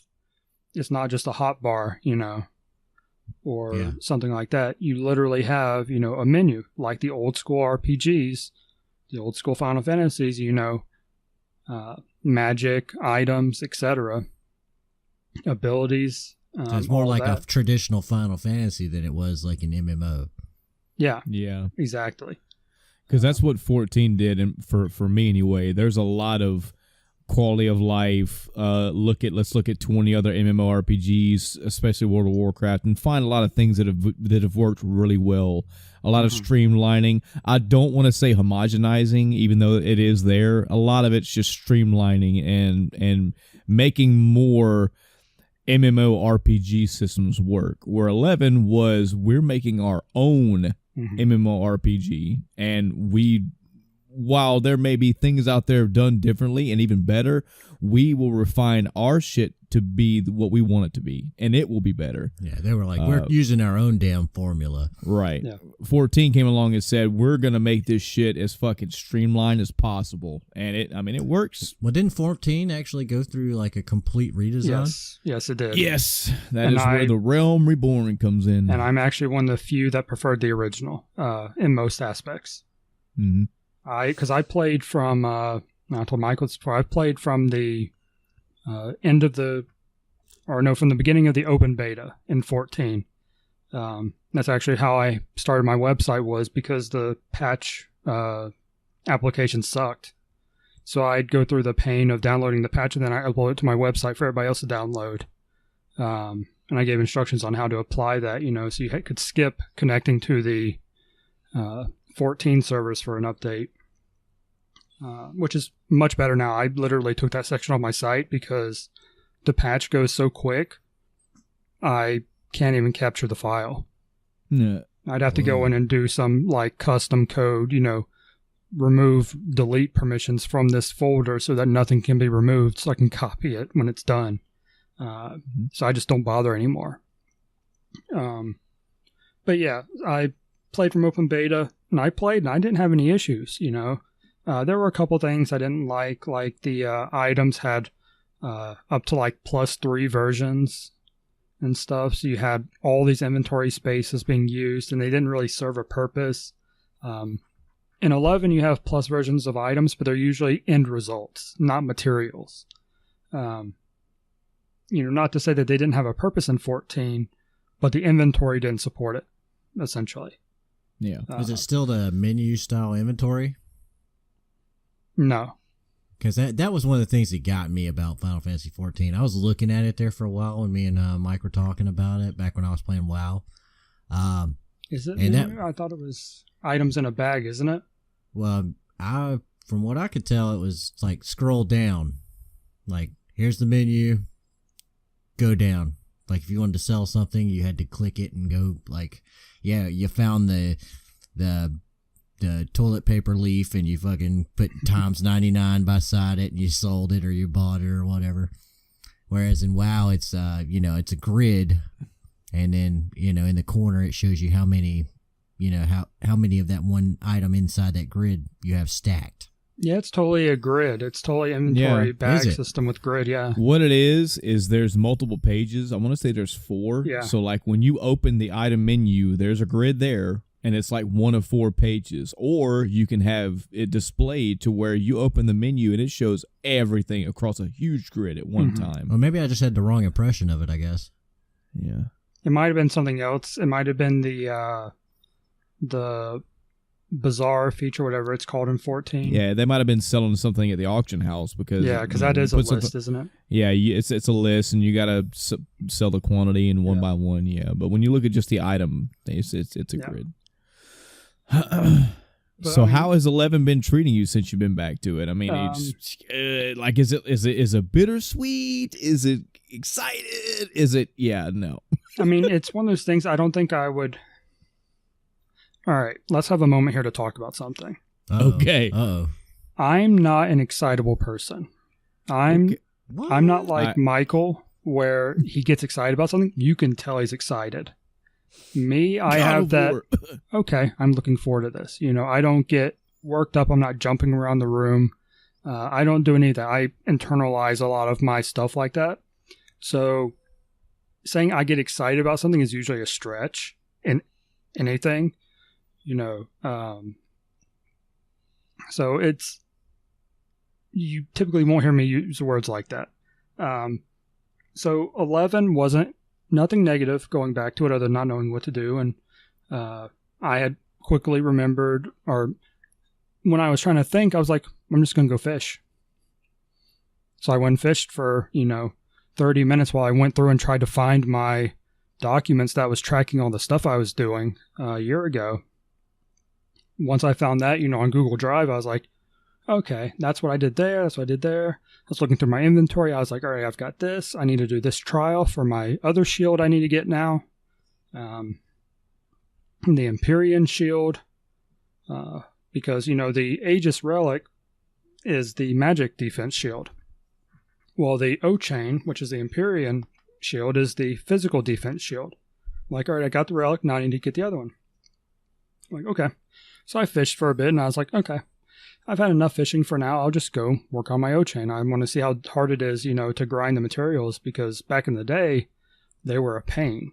But now with the increase in gear, in addition to the trust system, which is you basically have NPCs that you can fill up your party with. So I took, both my accounts out and filled the other 4 party slots with NPCs, a couple healers and a couple more DPS. And it was really unnecessary because we murdered everything.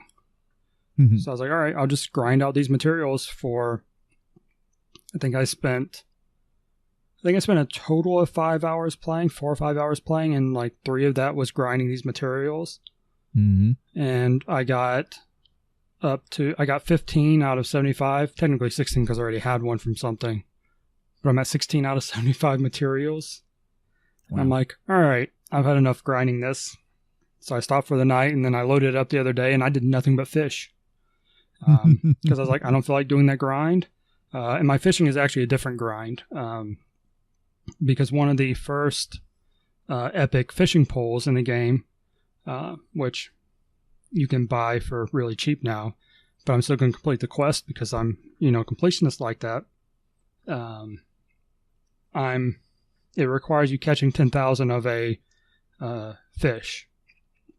So I'm at 4,447 right now. Good God. So I've got a ways to go. Almost halfway there, man. Yeah, and believe it or not, like a third of what I've caught was between this last week and probably the last month I played before I quit this last time. Well, damn. Because they changed the fishing system a while back to be an interactive one. But then I've made some subtle changes to it since then. So I don't even have to hit a button now to actually catch the fish on my main character. What I was doing was I had both my characters down there, which my main has decent fishing. I mean, to catch these fish, you cap out at 10, level 10 fishing skill. My main character is like 53 fishing, I think. And my alt was 3 when I started. I think she's up to 6 fishing now. But I would just launch the rod on myself, switch to the other window, have my alt fish, and actually do the little fishing mini game to, catch the fish on her. And all I had to do was switch back to me when the bar, dropped automatically, catch the fish on me and just go back to that one. So, I had this little system going. And they have it limited to where you actually can catch 200 things a day on a character. Oh, well, so okay, that's not too bad then.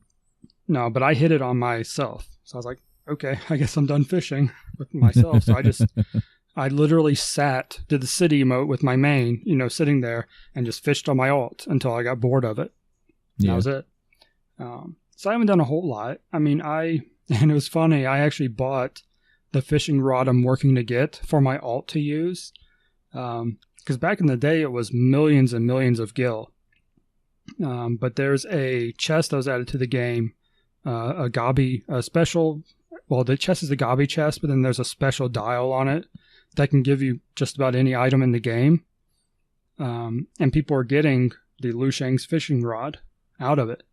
So what was once millions of gil is now 600. I got mine for 700,000 gil. I was like, okay. I mean, I have like 6 million, so my alt had over 2 million at that point. I was like, my alt can afford it. That'll be hers. I'll earn mine on my main character, but I'll have her fish with it. And turns out it's not even super useful as for fishing for the quest. Because it wouldn't catch the fish. It kept trying to catch other things because the type of rod you use determines what fish you catch. And the Lu Shang's is a wooden rod, a natural rod. The other one I use is a synthetic rod, made out of carbon fiber and stuff. So the carbon fiber rod is actually better than the 600,000 gil one that I bought for her. I was like, okay.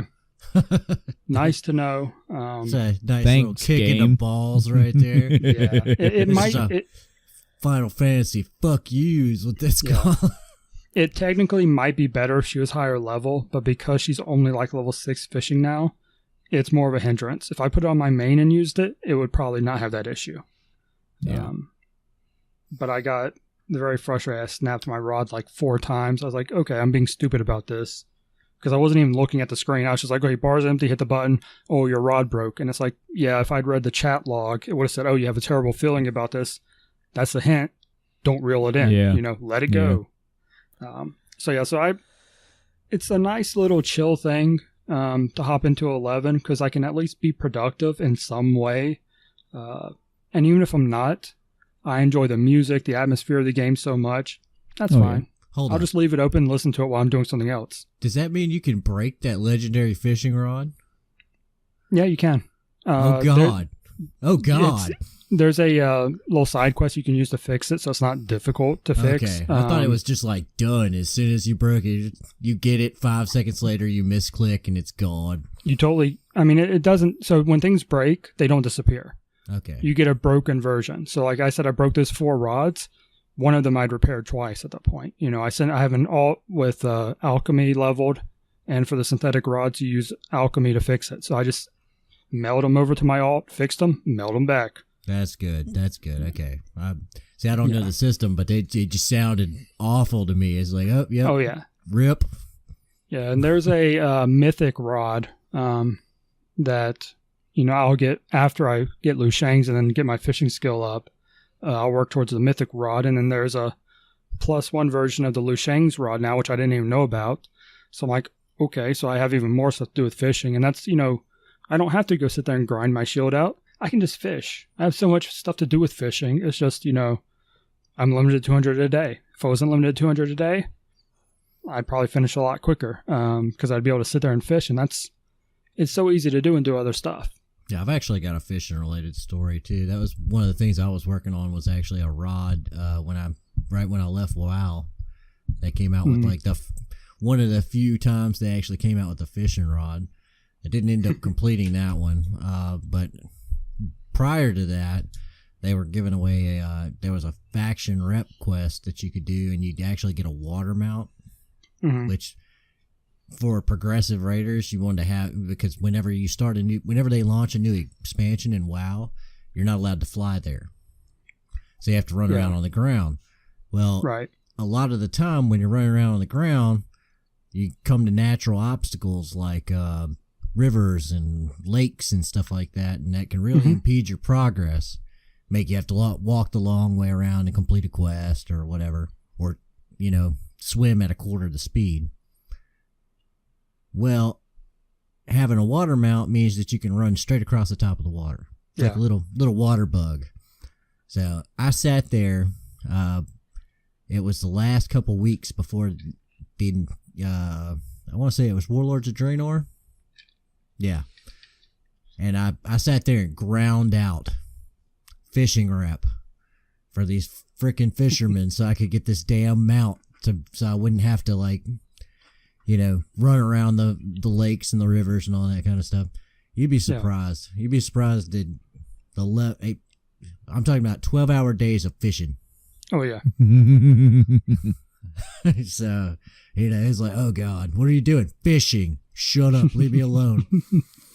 It's like, I was starting from I just kind of piddle fucked around with fishing. My fishing skill was like a 12 out of 700. Oh, jeez. So I was like, yeah, I don't really fish, but I need to max out my fishing right now. So, yeah, taught me not to level up every single one of my skills. Yeah, every time.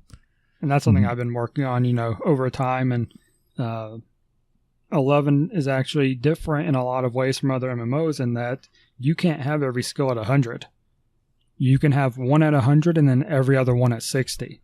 They did recently change it to where fishing can be at 100 because it's not technically a craft.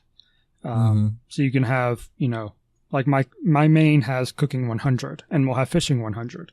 And the other ones I don't really care about because unless they're a subcraft, because I have an alt for every craft, which is why I pay $75 a month for Final Fantasy 11 when it's $12 per account, because I have my main account has, I think, 14 characters on it, and each one of those is $1 after the first, because I want to be able to do every craft, and there are various levels. When I get really bored and I don't know what to do, I'll hop on an alt, send it like 100,000 gil, and go, okay, you have 100,000 gil to get as far as you can, and then I'll come back, when I have money to blow, which right now I really do, and I really should level them all up now that I have the chance, but I'm not there yet. I'm not bored enough to do that, Yeah. Final thing I'll say about Final Fantasy, about 11 is that still love it. Still great. Oh yeah. It'll always have a charm. It'll always have a charmed place in my heart, no matter what. It's always good to have that one game you can just go back to at any time. You know what I mean? Yep. I'll always have my stock. Always. Last stock. fucking. Oh. I don't get the joke. There's a ranking system. Yeah. Every week. Go ahead, Michael. Again, and I'm only talking from like a fucking 2004 or 5 knowledge of this game, okay? But back in the day, there were 3 main cities, 4 if you count Juneau, but there were 3 main cities in the game, and there was pride from players, respect for their respective city where they started out at, and this was before the PvP shit made it like, okay, we represent because our fucking rank is there, because our city is winning the big battles. This was just fucking general. I was born in Bastok. I love this city. Well, I was born in Sandorio. We have the high class elves. Yeah, well, we have the fucking workers. Yeah, well, we're cat people from what was it? Windhurst. Windhurst. Yeah. Tarus. Y'all are just fucking tree huggers. Nobody cares about you. There was always this like city rivalry that stemmed from nothing but just pride in where you came from. And I always loved that. It's still a running joke for me to this day. 14 had it, yeah, but 14 had a heavy emphasis on PvP. So it was, hey, our fucking city's top because we're the top PvP rank right now. Our city is undefeated. Our flag is undefeated for 5 months. So that's kind of more manufactured, and the original was more organic, I guess. This is more like, I was born in this fucking brick and mortar, labor-intensive area, this dusty area. I love my city, and we came from basically a fucking castle, so we're better than you, little fucking elven bitches. Yeah, my main's an elven, so. Yep, and mine was Bastok. I still have my t-shirts to this day. Oh, yeah. Well, it's good, man. I'm glad Final Fantasy 11 is still treating you good. Yeah, it's nice. Like Adam said, nice to have that game you can go back to no matter what, and it's still got that appeal. So the biggest game I played this week, and one I know you're waiting to hear about, is Detroit Become Human. Yes, because, and I'm only not to steal your week. I need to get this out. I was in GameStop recently, and this game was in my hand, and I thought about picking it up. All I had to do was take it to the counter and buy it. But I know David Cage games. I know how they go. And it's nothing, just like I said last episode, it's nothing to do with, I am not worn out on quote-unquote cinematic video games. If this is nothing but point and click, I'm fine with that. I'm good with choose your own adventure. It's just, I'm so nervous about getting burned with $60 brand new game. Yeah. And I've taken it so far back to where like 2 best friends are playing through it right now. I've watched 2 episodes. I've stopped. Giant Bomb had a quick look where they went through like the first two like sessions. I've quit. So I'm not looking at anything else. I'm now using you and what little bit I choose to see as a barometer of, yeah, man, it's worth 60. Go pick it up. Or nah, it's a David Cage game again, man. Yeah, based on what I've seen, there are 2 major camps for this game, and of course they fall into those that like it and those that don't, essentially. And really what it comes down to, before I get into the details, about the game itself, it took me 10.5 hours to do a playthrough. There are multiple endings. by some calculations up to like 30. But I think there's probably like 4 major endings, so to speak.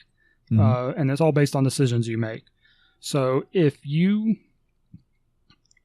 would be okay at the most base level of acceptability, if you would be okay with a 10.5 to 11 hour experience for your $60, then straight up, it's worth it.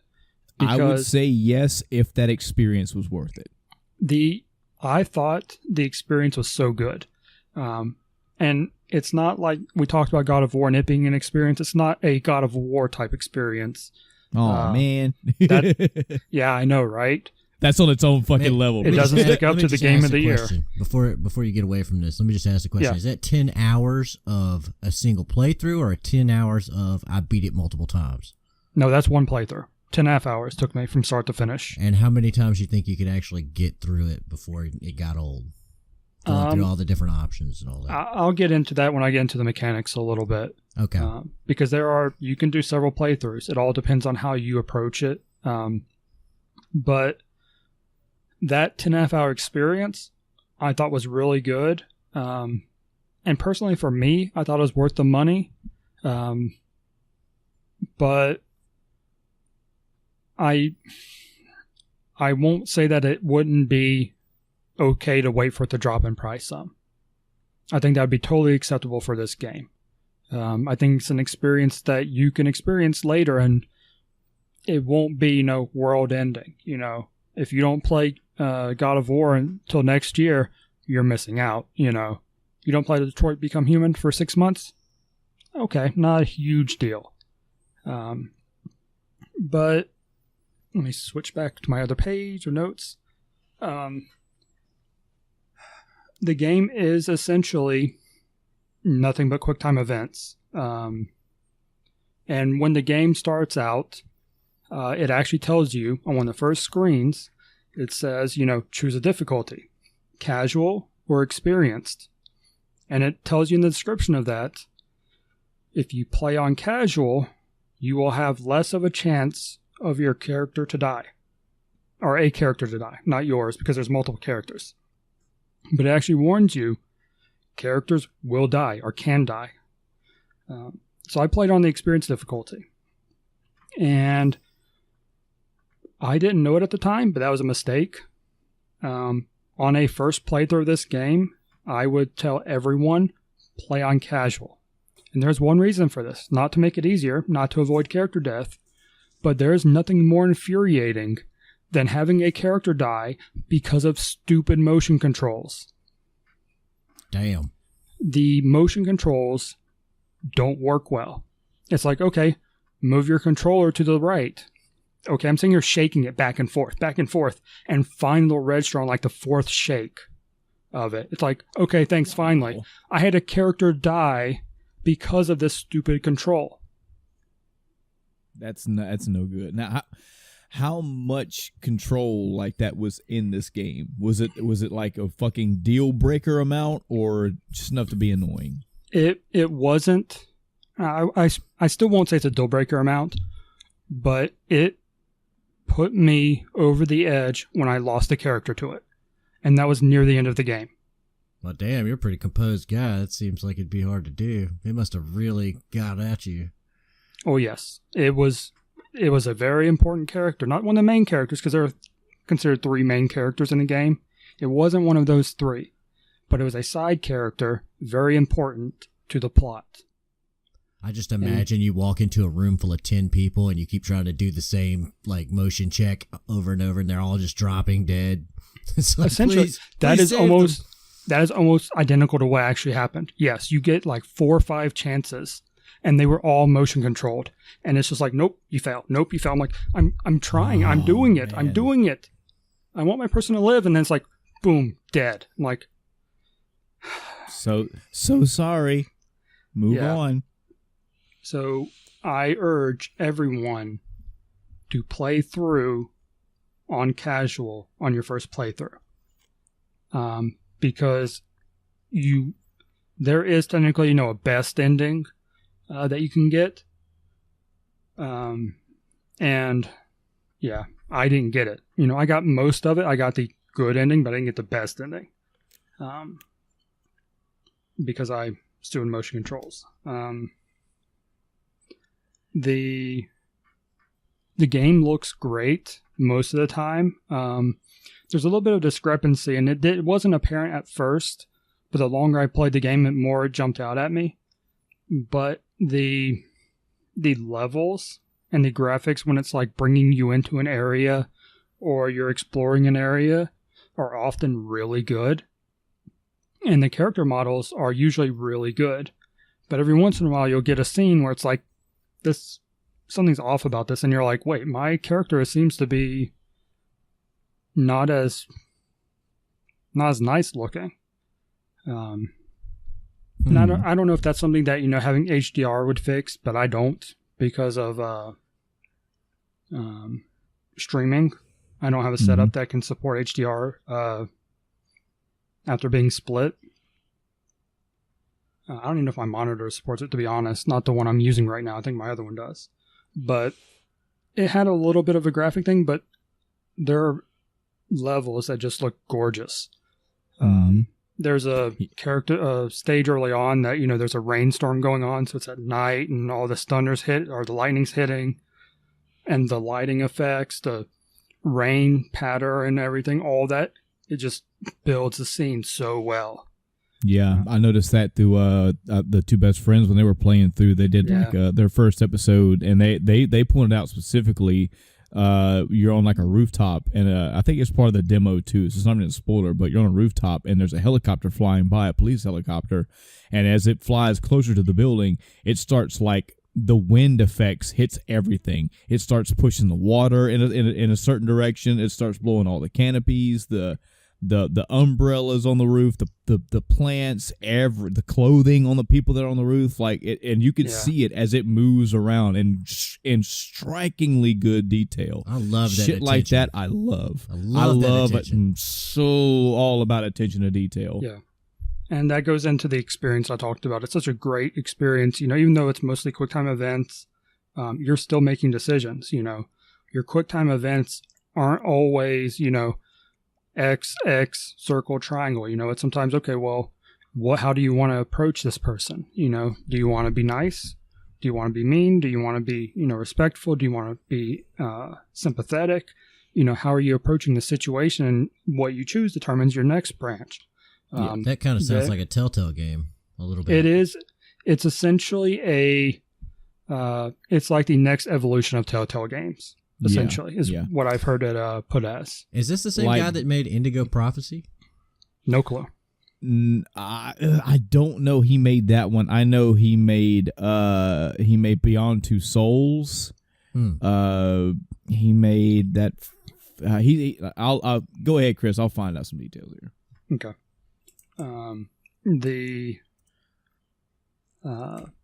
There are so many options, you know, and all those lead to things happening. Every single option determines something happening pretty much all the time. David Cage? You can actually... Yeah, David Cage. Yeah. Yeah, so he did. Same director guy, I guess, huh? Okay. Oh, yeah, and Heavy Rain, too. That was the main one I was thinking of. And you can actually pause the game at any point. It shows you this at the end of what I call acts or chapters. You have a flow chart, and it shows you every decision you made and how many alternate timelines there are based on other choices. So on the first one, the first like little tutorial thing, I'm not sure if you watched it at E3 last year, Adam, where they were on the roof doing the little scene, saving the little girl. Yeah. I think that's the only part of it I've actually seen. That sequence has 6 endings to it. Yeah, I think they showed that in the trailer. They were like, they showed him they like showed walk a couple up of and them.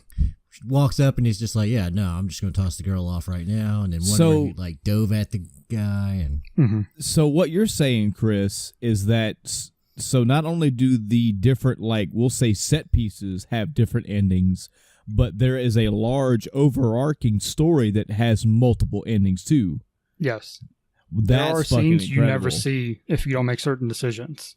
That's That's pretty incredible. That's a lot of fucking replay value right there. Yeah. Not for just, I get 2 sentences that are different. No, I could potentially have a whole nother character show up or something. And that's what I was asking about, is if it's 10 hours to just get through the game, how many do you think you're going to have replaying the game? I think... that's got to be another like 40 hours, right? It depends what kind of playthroughs you're going for. I personally want to fill out the flowchart completely, but I'll get into that in a minute. But I think there are I know there's kind of 2 main ways that I personally would play, and then after that, it's just kind of experimenting. Because when I went through my playthrough, I went through essentially playing the good guy. Anytime I had a choice between hurting someone or, letting them go or saving them or, whatever the quote unquote good choice was, I went with.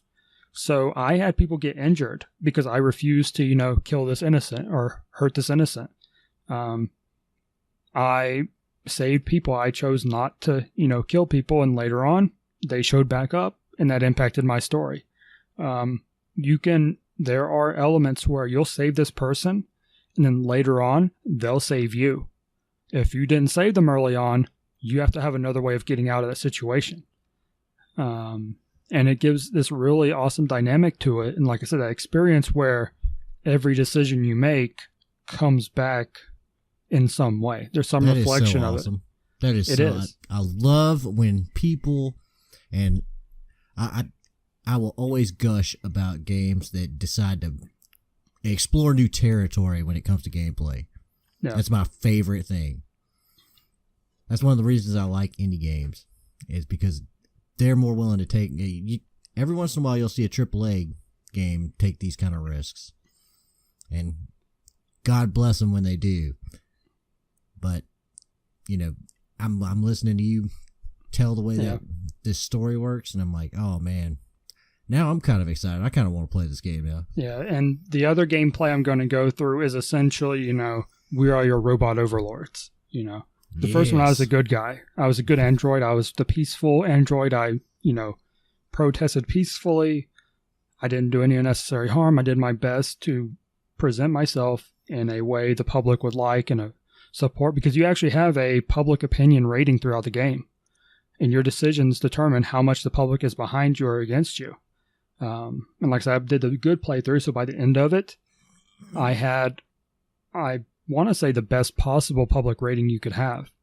So I had the public on the side, so, the government's like, oh, I guess we have to give in, or it's like, will they give in, to the public type thing. And the next real playthrough, not just trying to fill in the blanks, I would do would be, like I said, robot overlords, violence, anarchy. We are your masters, bow down to us. We're the superior race now. Let me ask you this, Chris. Yeah. Just to put it in a placement for the audience, because I remember there's quite a few times we've already boasted like the PS4 is such a good fucking console to go to this fucking generation. Yeah. So we got Bloodborne, we got Persona 5, we got God of War. That's just 3 big fucking in-your-face, you stop what you're doing games I can think of right off the top of my head. Mm-hmm. Do you think you think Detroit is in there somewhere? Maybe a little below? As far as a holy shit PlayStation 4 game, yes! I think it's an honorable mention. That's still pretty good. I'm not going to put it up on a pedestal with God of War or even Persona 5. Not a system seller, but a good game on that system. Yeah. A good exclusive. Yeah. If you have a PS4, if you got it, get it. Yeah. Might as well. Yeah. And like I said, if you want to wait for it to drop a little bit in price, totally understandable. But if you are okay, like I said, with that first playthrough, 10.5 hours to 11 hours, if you're okay with that for your money, go for it. If you think you're going to play 2 playthroughs, like I said, at least 2, that I want to do good versus evil, type thing, then, you're getting potentially 20 hours, 22 hours out of your $60. And then if you're going to go through and do more stuff than that, then you're getting, more of your money's worth. Now, my issue and why I haven't picked the game back up since I did my 10.5 hours was after those 10.5 hours, I went through and I go, okay, I want to fill out the flow chart for the introduction mission completely. I want every question mark unlocked. And it went well for the most part, except so after you beat the game, you can go back to the main screen, and instead of starting a new story, you can actually load a checkpoint. That checkpoint can be the beginning of a chapter or a checkpoint in the middle, or at various points. Like the first one only has the starting checkpoint and then one in the middle. So you only have 2 options when the first one. So I went through, and the first half of it, I got all this stuff pretty much in 2 tries. But then the second half has several branches, and there are question marks you can only fill in. If I put my phone on silent, so it quits making a lot of noise, Okay. that you can only get if you make very specific decisions. And I have 2 question marks on that first mission, our first chapter. I cannot uncover. I even went to the point of looking up a guide for it, and they're like, yeah, make these 2 decisions and you'll get these question marks. I'm like, okay, cool. I did it several times, didn't get them. I'm like, okay, obviously missing something. Let me go to YouTube, find a guide. All right, found a guide. All right. When that prompt comes up, choose that. Okay. I don't see that prompt. Mine's different. Why is mine different? There's so many choices in this game that guides for this are not reliable at this point. Wow. Now that's a negative, but it's also a plus. Yeah. I mean, it shows the level of detail and, how much stuff impacts it, because I'm literally following a guide. But there must have been something I did on the first half of the chapter that changed the second half, and there are obvious decisions like, if I pick up this gun, I have the option, to shoot him at some point. If I don't pick up the gun, that's not going to happen. So it's like, okay, those are obvious choices you make that impact it. Makes sense. I'm totally cool with that. But it's like, is there a dialogue option I missed? Is there something I didn't do in the first part that I should have to get this dialogue option? If you didn't compliment Sally's hair, then, she's not gonna, show up to tell this other guy to show up somewhere else 3 chapters from now. So you don't get this option anymore. It's frustrating because, like, the option that the YouTube video had is one I've seen before. I just don't know how to get to that point. So I'm so frustrated, and that's where I stopped, and I haven't picked it back up because I'm like, I know I'm going to get frustrated because my objective is to fill in the blanks, and that's not happening. The other thing, and this is getting into some of the negatives about the system, which is totally after I beat the game, so it didn't matter my first 10.5 hours. This is only because I'm going back and trying to complete stuff.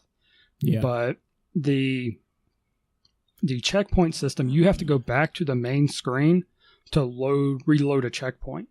So instead of just being able to go back and, kind of use what's in memory already to reload quicker, you have to completely unload the level, reload the level, and then proceed. Which, when you're playing through the game, load times aren't bad in general. But when you're loading from the title screen in, that's all fresh. There's nothing it can do on the back end to hide that, or hidden loading, so to speak. Excuse me. So that was dragging things out. Trying to think. Yeah, just not being able to reload a checkpoint was such a killer for me, trying to fill in these blanks. Have you tried going back one checkpoint earlier than you had been attempting to do it from? No, not yet, because I did stuff in a specific order on that first checkpoint, so I didn't want to change anything. So I'm probably going to have to go back and redo from the beginning, essentially. Do everything in there, and then go to that checkpoint, and then hope it's there. I don't think it's there. I think it might honestly be because I have the gun, and the playthrough I was watching didn't have the gun. So that shouldn't change those dialogue options because I didn't get to that point yet. So I'm like, okay, whatever. The guy, when you're talking to him in that scene, has a percentage, which is your percentage of success. And as it gets lower, he's more likely to, throw the girl off. So I don't know if there's a specific percentage range he has to be in, because that's totally a thing. You know, to get the good ending of that, so to speak, you have to have a high enough percentage.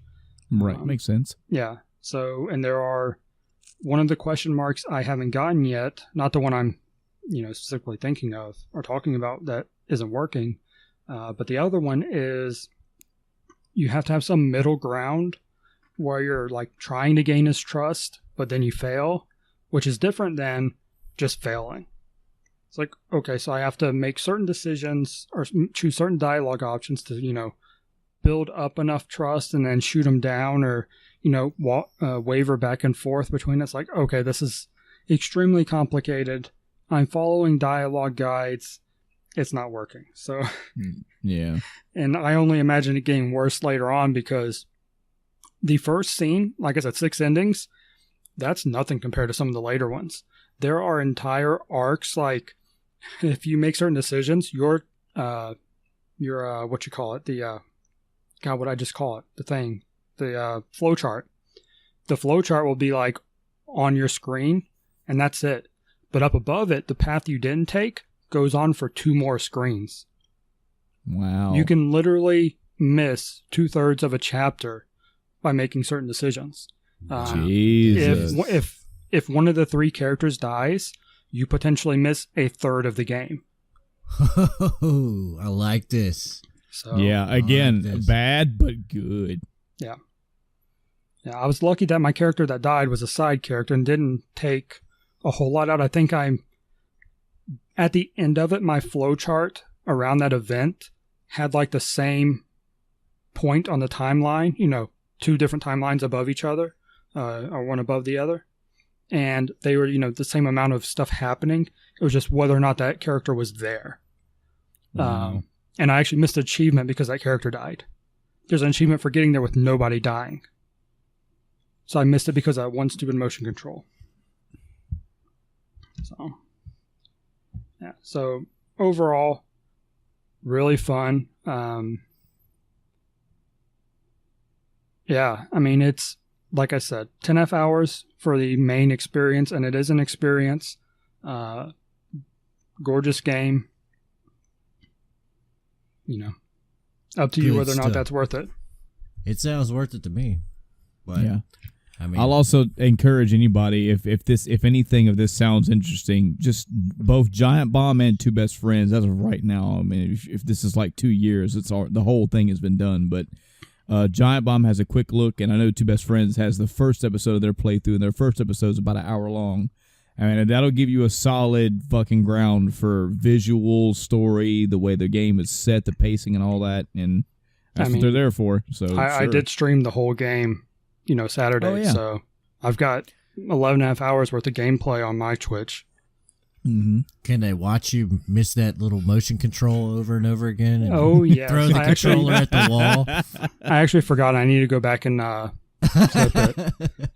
So it's a highlight on my channel, and I can point out, you know, specifically at the moment where the game made me hate my life for a moment. This is the moment where I broke my controller. Yeah. See, I don't do that. Like I said, I don't get really excited about stuff. I also don't get really angry. So I don't, you know, rage out and stuff. And the game, I'll say this, you know, I waffle back and forth between even using my microphone on stream a lot of times, depending on the game, and whether or not anybody's watching at the time.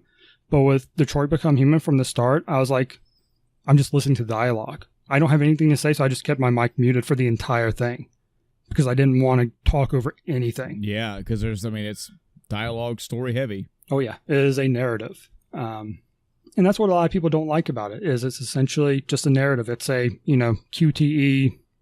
It's not, a lot of people are saying it's not a game. It's just a, you know, visual novel, essentially. I'm fine with that. Yeah. It's an experience. You're playing a really good movie with a good story that has multiple branching story elements and endings. So, yeah, I'm good with it. I mean, you know, Heavy Rain wasn't that much different. You have to go into this is such a fucking ignorant thing to say, because you've got to go into that game knowing what you're getting into. Mm-hmm. If you just have never heard of these games, which there are many versions of this type of game, you can't go in here thinking, man, I'm about to pick up fucking Devil May Cry 4 style. Like, this is what I'm about to get into action. or I'm picking up God of War, or hell, I'm picking up fucking a Persona or RPG. This is its own type of thing. Yeah. And the overall looking down from above mentality of these games are, I'm basically pressing left or right and pressing another button. I'm just making decisions, and I'm watching the movie continue to play. Mm-hmm. If you go into this game with that mentality, you're not going to be upset. Yeah. But if you pick this up just because you hear it's 5 out of 5 and 10 out of 10 and so graphics are great, and you're like, yeah, I'm a video game, and you get home and you're like, man, there's no action. Well, that's on you. Wait. Spoilers for Indigo Prophecy, but if you want action, same director. It turns straight up into Dragon Ball Z at the end of that freaking game. It goes from being like some normal dude framed for murder, and then he's like, dragon, fight the dragon. Yeah, there's like duking it out with fucking key waves and shit. Yeah, it's awesome. It's also completely out of left field, so it leaves everybody like, what the fuck is going on? Yeah. All right. So the last game I played this week, and this is getting into the new stuff I was telling you I want to talk about. As far as I know, neither of you are interested in Pokemon, correct? I mean, go ahead. I have played a Pokemon. I don't hate them, but I don't really follow them either. And I played them, actually, in high school. I played through a couple of the original ones, and I just got my fill of them. Mm-hmm. I will say that there have been some offshoots that I have loved to fucking death, like Pokemon Snap. Oh, yeah, that's a fucking obvious one. Yeah. And if they were to make like a remake, or like because I mean everything's getting fucking upgraded and updated these days, sure. Depending on the price and if I'm in the mood for it, I would not see myself not going through a fucking beautiful 3D style Pokemon game. All right. But I'm the same way. I haven't followed it. Man, I haven't played that shit since high school, and I'm so out of the Pokemon loop. All right. So remind me after I finish talking about the Pokemon stuff that I want to make a deal with you. Okay? Okay.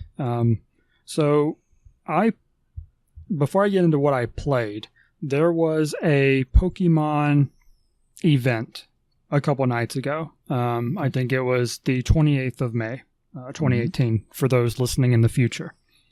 They announced 3 Pokemon games. Okay. Now, this is excellent news, obviously. More Pokemon. You know, we've been waiting.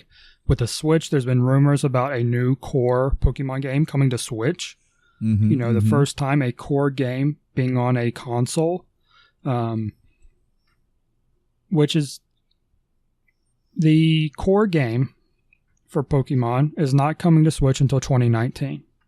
That's not too far away. That's still pretty good. That's still great news. Not a lot known about it. I mean, and by not a lot, I mean nothing aside from it's coming next year.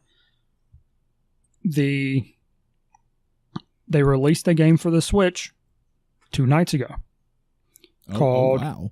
don't get excited yet. Okay. Called Pokemon Quest. Now, Pokemon Quest is what I'll describe simply as a mobile game. Mm-hmm. Now, what do you think of when you think of mobile games? You have some sort of energy stamina thing that you have to rely on to do anything, and you have to come back and wait for it to recharge. And you have microtransactions. Both of those are in Pokemon Quest. Now, on top of that... Pokemon Quest for more money. Exactly. And you know what they called it? They didn't call it they didn't call it free to play. They called it free to start. Oh. They ain't even lying to you. No, they did not sugarcoat. I heard that and I was like, okay, I know what I'm getting into before I ever turn on the game. Because they are just straight up blunt, free to start. So... Not only that, but it is a voxel type game, being a not quite Minecraft level of graphics, but you also blocky. So your Pokemon are blocks, essentially, and it looks atrocious. I have played it. I'm still technically playing it. I just have my Switch on the charger right now, just because I want to see how it goes. I want to see how good it is long term, if you suffer through the stamina buildup. Because I play a lot of mobile games. I know Michael doesn't. I don't know if you do or not, Adam. I do. I've got a couple that I play. Okay. Yeah. So there are good mobile games that even though you have to wait on stamina, that's fine. It's still good. So I'm, playing through this, trying to determine whether or not it's there. And I don't know yet. It's not a very complicated game. I mean, you essentially control a party of 3 Pokemon running around so you have a world map, kind of a level selector, and each level has stages. Mm-hmm. So, 1-1, 1-2, 1-3, and then 1-4 is the boss, or whatever, how many number of levels there is. And you go in, and your 3 Pokemon automatically run towards whatever enemies are on the stage at the time, or on the level, whatever you want to call it. And you tap the moves you want to use on each Pokemon. Some Pokemon have 1 move, some have 2, This seems very similar to another style of game that I've played before that was a mobile game. I'm not surprised. There's not really a whole lot unique about this other than it's Pokemon. Your 3, you can, like I said, you can control what moves you're using. All the Pokemon mechanics apply as far as weaknesses and whatnot. The weakness chart, whatever that's called. That might be stab as well. Anyway, but it's different in that instead of having all the stats your Pokemon normally has, you only have hit points and attack. So it's a little different. It kind of simplifies the stat process, which for me, I'll admit, isn't necessarily a bad thing. I'm not smart enough for Pokemon stats. If you're smart enough for that Final Fantasy stats, I'm pretty sure you're smart enough for the Pokemon stats are ridiculous. There are all these charts, they're the type weaknesses, and it was fine in like Gen 1. There's like 10 types, 10 Pokemon types. There are literally like 25 now. I'm like, okay, I don't know what's super effective, what's only half effective, what's 3/4 effective. And then you have dual types, so you have to go, okay, well, this first type is strong against it, but then its other secondary type is weak against it, so it balances out to be a 1, or they're both weak, so it's double weak, all these things, and that's not even getting into, like, all the stat stuff. Like, you have these IVs, EVs, not just the Pokemon EV, but additional hidden stats that you don't even see on screen, and you breed out, the best stats and all this. So there's a whole world... You got this, stats man. You got this. No, I'm not even touching I got faith in you, man. You got this. The amount of time it would take me to do that, I'm not doing it. You want to do it. You want to do it just for the mobile game. No. Well, the mobile game doesn't have it, so it doesn't matter. I'm just messing with you. But I'll let the kids deal with that. That'll be their thing. They're smart enough to do that. I don't have the time. They have the time. I have too many other games to play. But it's also why I suck at a lot of the Pokemon games now. I brute force my way through. It's like, all right, I'm not strong enough. I'll go grind until I am. I'm not going to worry about my party composition. I have what I like. I have some good moves. If they're not good enough, I need to grind some more. But yeah, so Pokemon Quest, you can actually set on auto. So when you start a level, your Pokemon will automatically use their moves. They're very stupid about what moves they use. I'm fighting water stuff, and my Charmander is sitting there spamming its fire attack for like no damage. I'm like, idiot, scratch it. Any other level, it'll use scratch instead of fire. Be against grass. It's like, okay, I'm going to scratch it. Use your fire, idiot. Burn grass. Makes sense. So the AI isn't very smart. Your Pokemon will also run in to dangerous spots. Like, oh, this enemy's jumping up and it's going to land on us. Let's all run under it. Or it's like it jumps up and it would completely miss, and they all run under it. It's like, okay. Is that really... That's the game trying to get you to add another quarter. That's the game trying to get you to unpause and actually control it. That's that arcade mentality. You remember the old coin out theory where it was like, just make this game as hard as possible so that you have to dedicate more whatever to it. And like I said, it makes it so you unpause or unauto it, because there is a button that will actually scatter your team. They'll all run in opposite directions, which is pretty cool. And it's a pretty good mechanic, but they don't do it on auto. So this AoE move is going to smash them, and they just all run in. And if I see it, I can go on auto or go back to manual, run all over the place, and not put it back on auto. So they just immediately run back in and start doing attacks again. Are you able to kind of like pause the combat, like, you know, kind of Baldur's Gate style, and like hit pause before and playing out your moves, or? No, you can pause it, but you can't do anything while you're paused. Ah, okay. Yeah. That makes sense. It's not that complicated of a game. Like I said, I've been playing 2 days. You level your Pokemon, but you're better off just attracting new ones, which is something you don't catch Pokemon in this game. You attract them by cooking. And you cook by mixing these berries in your thing, and depending on what combination you mix, that determines what kind of Pokemon you'll get. You know, you use higher quality ingredients, higher level Pokemon will come. Like, I think the highest level Pokemon I've got to come to my place was level 30. You know, and it's funny, I had like level 14 Pokemon, but I got the higher level berries from completing the levels. So I was able to, you know, cook, and eventually got this level 30. So I have 2 14s and a 30. It's like, okay, that's kind of silly. That discrepancy does go away once you get up to the 20s. I've only gotten, I think, 2 level 30s or something like that out of the ones I've gotten. So all in all, it's a mobile game. I wouldn't even advise getting it on. I will say this, like I said, it's free to start. So you can play it on Switch right now for free. No issues. You don't have to buy anything. From what I've seen, there's literally nothing you have to buy to be successful at the game. I don't know why it's called free to start, unless something later on is, you know, locked behind a paywall, but I have not seen any indication of that. The little store in-game has stuff that costs between $3 and $30. The $30 pack, you pretty much wouldn't need to buy any of the others, unless you needed a specific boost for your Pokemon. That's the other thing that's kind of interesting with your Pokemon is as they level, it unlocks these slots on them essentially. So it can be up to, I think, 9 is the most the grid will hold.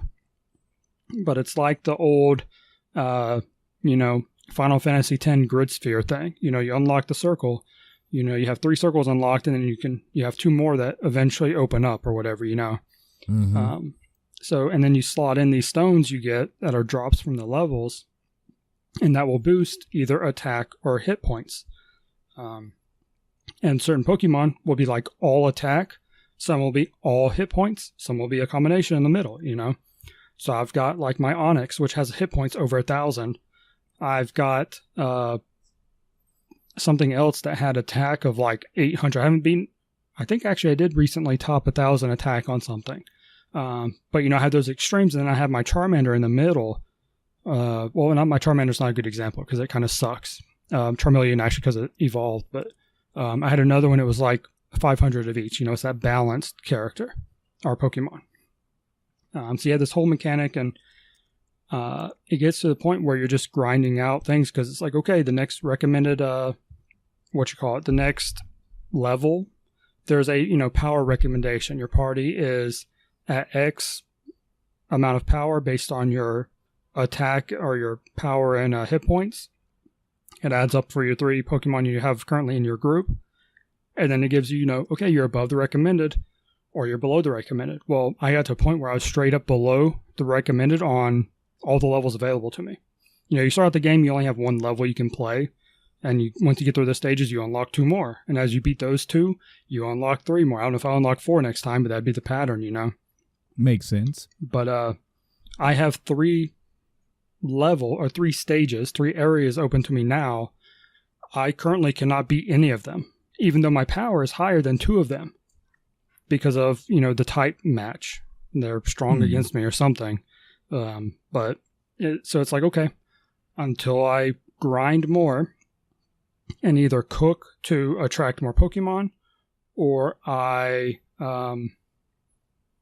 just level up, or I get more of those stones. Because the stones have 3 tiers, bronze, silver, and gold.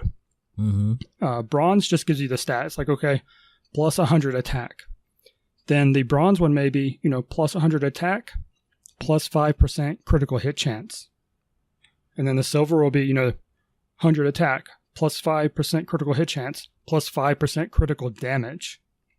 And then the gold will be those plus something else. I can't remember what the third is for attack, but it's the same thing for the hit point ones. You have quicker regen, quicker movement, and something else. Of course, I can't remember all three of either of them. But you have these various things, so you're essentially trying to grind out mostly stones, because those are your biggest increases in stats. Levels don't happen often. They don't get a whole lot of experience for completing any of the stages. Are levels like a big thing when you finally do get them, or? I haven't even noticed a big difference. The Really? biggest thing for me for levels was evolving. When my Charmander evolved into Charmeleon, that was a humongous stat difference. That was like doubling stats almost, I think. Well, that was always the case, is if you evolved, you were like, yep, man, I'm about to change this Pokemon, Well, it's completely. normally a big difference. But sometimes it's a bad thing and you don't want them to evolve. That's usually on moves, but yeah, whatever. And you can actually stop the evolution in this game too. It has an option where your Pokemon will never evolve, which I don't know the benefit of that yet, because I don't, know what all moves are available. You can train your Pokemon by sacrificing other Pokemon to learn more moves or to level them up. What the fuck? Yeah, you basically train with them, and then the other one goes back to the wild. Not like literal blood sacrifice. Okay. That's like you feed this Pikachu to your Charmander and he learns Lightning Bolt. I should have known that I would have had to clarify with you. No. Oh no, you had to clarify with me too, because that's what it sounded like. It's like you sacrifice. I'm sure this Pokemon. I'm sure Nintendo wouldn't be that graphic about it, but in a game sense, would you like to get rid of this Pokemon to enhance this one? X for kill. Yeah. I mean, fair enough. For one, Pokemon has some fucked up backstories. I don't know if you've ever gone into the Pokemon descriptions and the Pokédex and stuff. Oh yeah. Yeah. Ugh. It's like this Pokemon kidnaps children in their sleep. It's like, if there was a Nintendo series that was going to have blood sacrifice in it, this would be where my money went. I take back what I said. Totally viable question. My bad. So Pokemon Quest, I would say don't bother playing it on Switch. It's not a game that takes advantage of the higher power. It's not out on mobile yet, but when it does, just wait for that. I don't know. It's one of those things I just have my Switch next to me and I'm like, okay, my stamina's probably refilled. I'll go do my stuff. All right, it's done. Or I'll, hit a level and then go back to work. And then I'll go, oh yeah, I finished my level like an hour ago. Let me go hit another one because it's 30 minutes per stamina. So essentially doing. I mean, that seems to be the way phone games are now. They're just like, yeah, okay, well, we're just something for you to be able to look down at your phone, kill 30 minutes to an hour if, you need to bullshit throughout the day and then not worry about it. Yeah, so I've been, gradually doing that on the side while doing other stuff just to see how the game progresses. It's not so much out of enjoying the game, it's a research into mechanics. I'm curious more than I am interested. So, but that was the weakest part of the news. The core game was really the big thing, but the controversial thing, the second game, which is actually two games, as normal, are the Let's Go games. Now, I talked about these, I think, last week about the rumors. Well, we finally got a full-fledged trailer from Nintendo and Game Freak and the Pokemon Company, whatever organization you want to attribute it to, for the Let's Go games. Now, they are coming out on the Switch. They are coming out this November, so the normal Pokemon cycle. They are Let's Go Pikachu and Let's Go Eevee, which is exactly what was leaked last week or the week before. Now, the big thing here is that this is not a core game. This is not like the core games. This is more like Pokemon Go, which is not great for the Switch. You know, I play Pokemon Go, not a lot, but, you know, kid likes it, so we'll go out sometimes Pokemon hunting or whatever. Or, you know, if we're going out, we'll try to hit a couple Pokestops to get more Pokeballs and stuff, but I will go, 2 weeks without touching it. Don't really care. Mm-hmm. I enjoyed it a lot more early on, but they just haven't updated enough to really keep my attention. Now, the premise of Let's Go Pikachu and Eevee is that it is a remake of Pokemon Yellow. Really? Yes. Wow. But it is not a core game. Now, there's a little bit of argument about whether or not it's a core game, but it's not a true core game. Yeah, that's what I was going to ask, is how does that mesh? Because Yellow was definitely a core game. Here is why. You don't battle wild Pokemon. What? You only battle trainers. And you catch Pokemon in the Pokemon Go style. You flick your stick at them, and it will throw a Pokeball on screen, and you have a circle you have to land in. And the better aim you have with your, thrown Pokeball, the more likely you are to catch it. Which I like that mechanic. I don't have any issue with that mechanic. It's just, that's something blatantly from Pokemon Go. The issue, though, is you don't have wild battles. You don't, and I don't know, I don't know overall how this is going to be, because it seems like it's going to be essentially a Switch version of Pokemon Go that you don't have to go out and do stuff with. You have an in-game world instead. Pokemon Stay. Oh, so yeah. But you can connect it to Pokemon Go and actually transfer your Pokemon from Pokemon Go to Let's Go. And now that leads to a couple questions. Can you transfer them out of the game into Pokemon Go? Because then Pokemon Go becomes broken. Yeah. You can get, potentially, this is, hypothetical, if you can get every Pokemon in Let's Go Pikachu, then you can transfer any of them to Pokemon Go and have a potentially overpowered group. Now, a couple of things that if you're not a player of Pokemon Go, Pokemon and Pokemon Go don't have traditional levels. They have a power rating. Now, in Let's Go Pikachu and Eevee, they have levels. So that part, we do know they at least have some sort of leveling system. But how will that tie into Pokemon Go? Because they don't. They have power. Is it something where... Because it was essentially a park, and I kind of attribute it more to the Safari Zone, or the in the recent games, the little berry place, the Poke Pelago, I think they called it. And I think that is really more what it's going to be attributed to. And I don't know that you're going to be able to use them for the main game, if that makes sense. I think you may be able to bring them in and get a bonus from them, or a special item from them, or, something extra.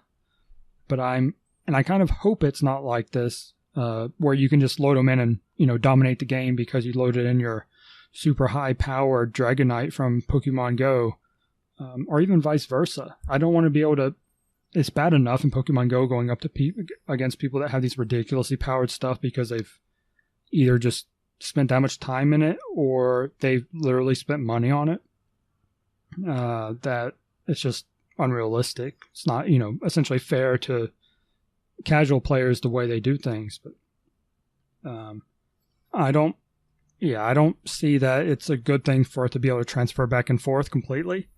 What I do hope is that, because it showed transferring from your game to someone else's Pokemon Go, and they got a gift. I really liked that. It didn't show what the gift was. It didn't reveal the contents, but I liked that level of interactivity. Okay, yeah. Give me something special because of this. And what Pokemon Go has been missing since the start was essentially multiplayer. You know, all you can do together is raid. You can't trade, you can't do anything. So like when we started out, I was like, okay, well, I've got, 3 Charmanders. I'm going to hold on to them because if they ever eventually add, trading, I can give one to my girlfriend and one to the kid, that plays. Mm-hmm. And we'll each have one. And I have Pokemon. I'm literally still saving for that reason. And I'll save the best one for myself. Oh, yeah, of course. I had the highest power one. That's the one I used and evolved. But like there was a community event recently where they increased the spawn of Charmanders. Funny, it's my example too, but I actually got 3 shiny Charmanders. My first shinies in Pokemon Go, which I'm not even going to get into the topic of shinies, other than it's a big deal for people. Not me, but for people. I got 3 of them. Accidentally got rid of one, and my girlfriend got none.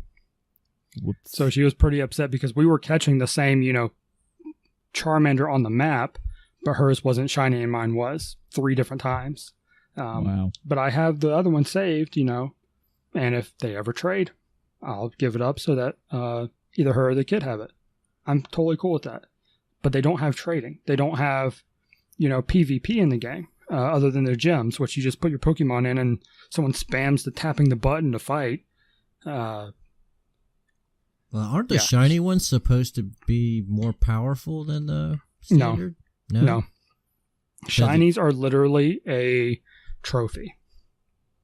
Ah, okay. So like a foil in a card game or something like that. Yes, exactly. There's literally 0 difference. I don't know if that's true for all games. I will just stop myself there and say I don't know for every single game. But every game I've looked at or gotten one in, didn't make a difference. None of the stats are different. They just have a different look. And it's not like they even sparkle as shiny. It's like they're different colors. So shiny is essentially a mutation. That's all it is. So people are out there trying to catch the mutants. Yeah. Yeah, there are, And then fight them. That's what the kids will do in the, core games on the DS. They'll just spend time shiny hunting. They actually... the latest Pokemon games actually added a way to make shinies easier to get. In the earlier games, it was all like a 1 out of some insane number, like 2,000 and something chance to get one. And now in this new area, it's like 1 out of 20 or 1 out of 50 or something like that in the latest game because people just have gone crazy over shiny hunting. There are even people, on Twitch that's all they do. Is shiny hunt on stream, and that's how they're making their money. They live off shiny hunting, which consists of, okay, start the fight, run away, start the fight, run away, start the fight, run away, until it's shiny. That's literally all it is to it. But yeah, so I have a lot of mixed feelings about Let's Go Pikachu and Eevee. I love that it's on Switch. And I really, really want it to be good. I really do. Because I'm a Pokemon fan. I've played the recent games, the last couple of generations. I started out on Red, Blue, and Yellow. So I played the originals. I skipped, 5 generations, but that's okay. I'm still a fan of it. Okay. So I really want a good game on the Switch for it. Right. I really hope they don't fuck that up. I really don't want them to. Even though I'm not like nose deep in the Pokemon game. Yeah. This is just like we talked about last episode, Chris, about Star Fox. Don't start fucking pulling bullshit because you could ruin this. Exactly. Sorry, Adam. By the way, That's fine. That's fine. Question. Sure. So, is that the guaranteed main flagship entry, or is that debatable and they don't know if that's going to be? You said there was going to be a I can't remember what you called it. There's a core game next year. Yes. Okay, so the core game is not one of these that you're mentioning. No. Okay. No. Let's Go Pikachu and Eevee are this year. Is there anything in November? Is anything known about that core game? No. But it's assumed that it's going to be similar to the DS, and that's going to be actually Here's the overall thought about it, is that Let's Go Pikachu and Eevee are a bridge to get people into Pokemon on the Switch from Pokemon Go. People that didn't play on DS, get them to Switch, and then bring out the core game for both the main Pokemon audience, like myself and the kids, and the Pokemon Go players as well after Let's Go Pikachu and Eevee. Because Let's Go Pikachu and Eevee will be this hybrid, For the core audience, not a great game. Probably okay. I'm not going to say it's going to be a bad game. Pokemon is hard for a Pokemon game to be bad. But it's not going to be one of their core good games. It's probably going to be acceptable. It's probably going to be okay to the, normal, to the actual audience of the game. But the Pokemon Go audience that never played a Pokemon game in their life, this is probably going to be pretty good. This is going to be something they've never seen before. This is going to be a step up without jumping straight into the mechanics and world of the core games. Kind of easing them into the concepts of higher mechanics. Yeah, because think about the generation they chose. They chose Generation 1, 151 Pokemon. They're up to over 700 in the global Pokédex now. So limiting it to 151, which even Pokemon Go has only up to Gen 2 in it. And that's not even all of them last time I checked. Yeah, now it's at the point where you just can't catch them all. It's literally too many of these damn things. Yeah, and the games don't even include all 700 anymore. They're not trying to give you that overall in that game. You can still bring them in from your old games, get them from special events or whatever, or special eggs or whatever the case may be in the new games. Mm-hmm. But your main Pokédex only has 300 at the most, I think. Wow. Which is still a lot. But it's only about half of the total number of Pokemon. Yeah, exactly. So going from Pokemon Yellow, you go from Pokemon Go where you have, I think, roughly 200 and some odd max Pokemon, 250 or so. It's been a while since I looked at the numbers, so I know those are off. I'm not going to do well, actually, because I don't care. I know it's around 250, roughly. In Pokemon Go, and then Let's Go Pikachu and Eevee are only going to have 151, which is a decrease, but that gives more room to focus on the ones that are there. The ability to catch them all, potentially, in Let's Go Pikachu and Eevee.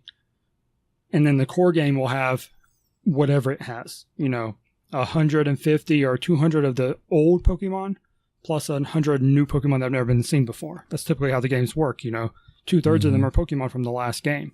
And then they add another third on top of that. Here's some new stuff for you, you know what I mean? All right, and the second part of my question was, okay, before you started talking, you said to remind you that you had a challenge or something like that. I wanted to make a deal with Michael. Okay. Yes. And I don't know if I'll extend this to you yet or not, Adam. We'll see. Okay. I'm going to be playing these games. And I think the deal will probably be for the core game next year. But if I buy you the game, I want you to play it, Michael. Well, I mean, you buy me the game, I got no choice. Okay, I want to have a Pokemon episode after it comes out. Okay. I want us to play through the game, focus on it, get through it, and then have an episode. I want to get your thoughts on it. Adam, I don't know if that's something you're up to or not. Yeah, I have a Wii U, but I do not have a Switch. Yeah, so we'll see if you have a Switch by then. I mean, it'd be kind of silly not to have one by then, but we'll see. We shall. I won't judge you too hard. He's got to get a PlayStation 4 before he gets anything. Oh, God. There's 3 fucking core games deep in that system that are must plays. We're getting closer to it. I'm finding myself in need of a new home entertainment system. Well, that definitely needs to be the next console. Yeah, get the PS4 first. For you and for the audience. Yeah.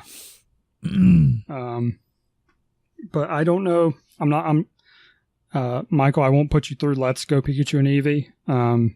Because I don't think it's going to be that great game, that you'll want to play after not playing for so long. Mm-hmm. But I think the core game on the Switch will be awesome. As long as they don't screw it up, I think it'll be awesome. Yeah, it's a solid way to put that too, because if Pokemon Go aside, I didn't get on that bandwagon, not because the fucking cool thing to do was to shit on the thing that was popular. It's just because I just didn't. And unfortunately, Pokemon Go was about a month, maybe 2 months, if even that. Yeah, it was a couple months. It exploded and then disappeared. So by the time I even had an inclination to jump into it, it was already done. But even for me, with the, again, we're talking like close to 19, we're close to 2 decades, 20-something years since I played a Pokemon game. For me to go from not playing anything Pokemon related for 2 years to basically a mobile game, bad. Yeah. Bad. Yep. I'd much rather go play like maybe the next generation, like the Crystal or something like that. But yeah. Nice. Yeah, I'm down for it. It will not turn away. Right. Pokemon is not some genre or game that I would turn away. I mean, I don't think I'd get as uber fucking crazy into it like people have, but I would not turn it away. Okay. Yeah, so I'm looking forward to that. I know the kids will be too, but we'll see how Let's Go is. The other big news thing that I think is worth talking about on here. Have either of you seen the trailer for Fallout 76? I actually just heard about that today. I've not seen the trailer yet. I just heard the first bit of news ever about it to me.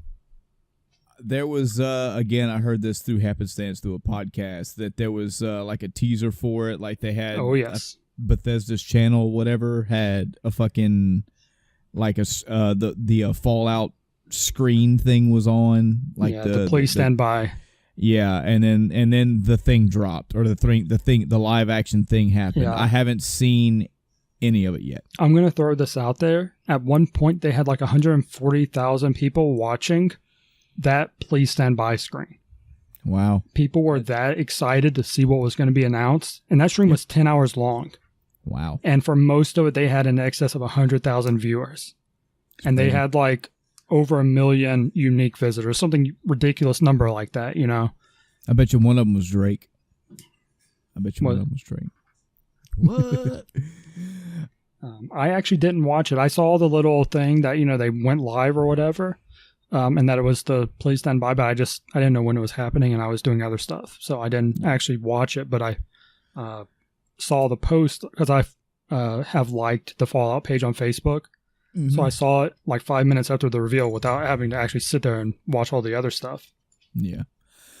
I'm gonna add some more to this as well. I haven't, and it's admittedly it's slightly I don't really care to.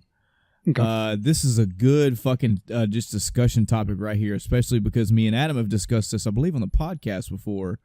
Because I think it was one of you two recommended that I get Fallout New Vegas. I don't know if it was that was me. Okay, and I don't even know. It may have been on an episode, or it may have been just talking in general. But so Fallout discussion. I have such a mixed bag feeling about Fallout right now. This leads to why I haven't watched this and really haven't cared for it. One of the first big, long, several hours, like fully investing, doing everything in this massive game that I ever got into was Fallout 3.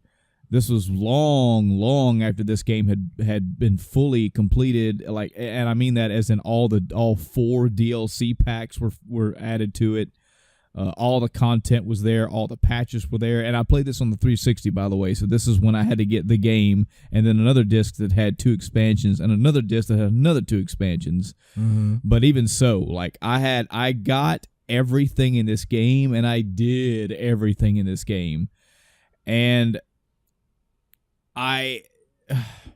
so I did it all, I enjoyed it, but once I was done, I had the screaming echo of the entire world behind me going, New Vegas and Fallout 4 and everything like this, especially with Fallout 4.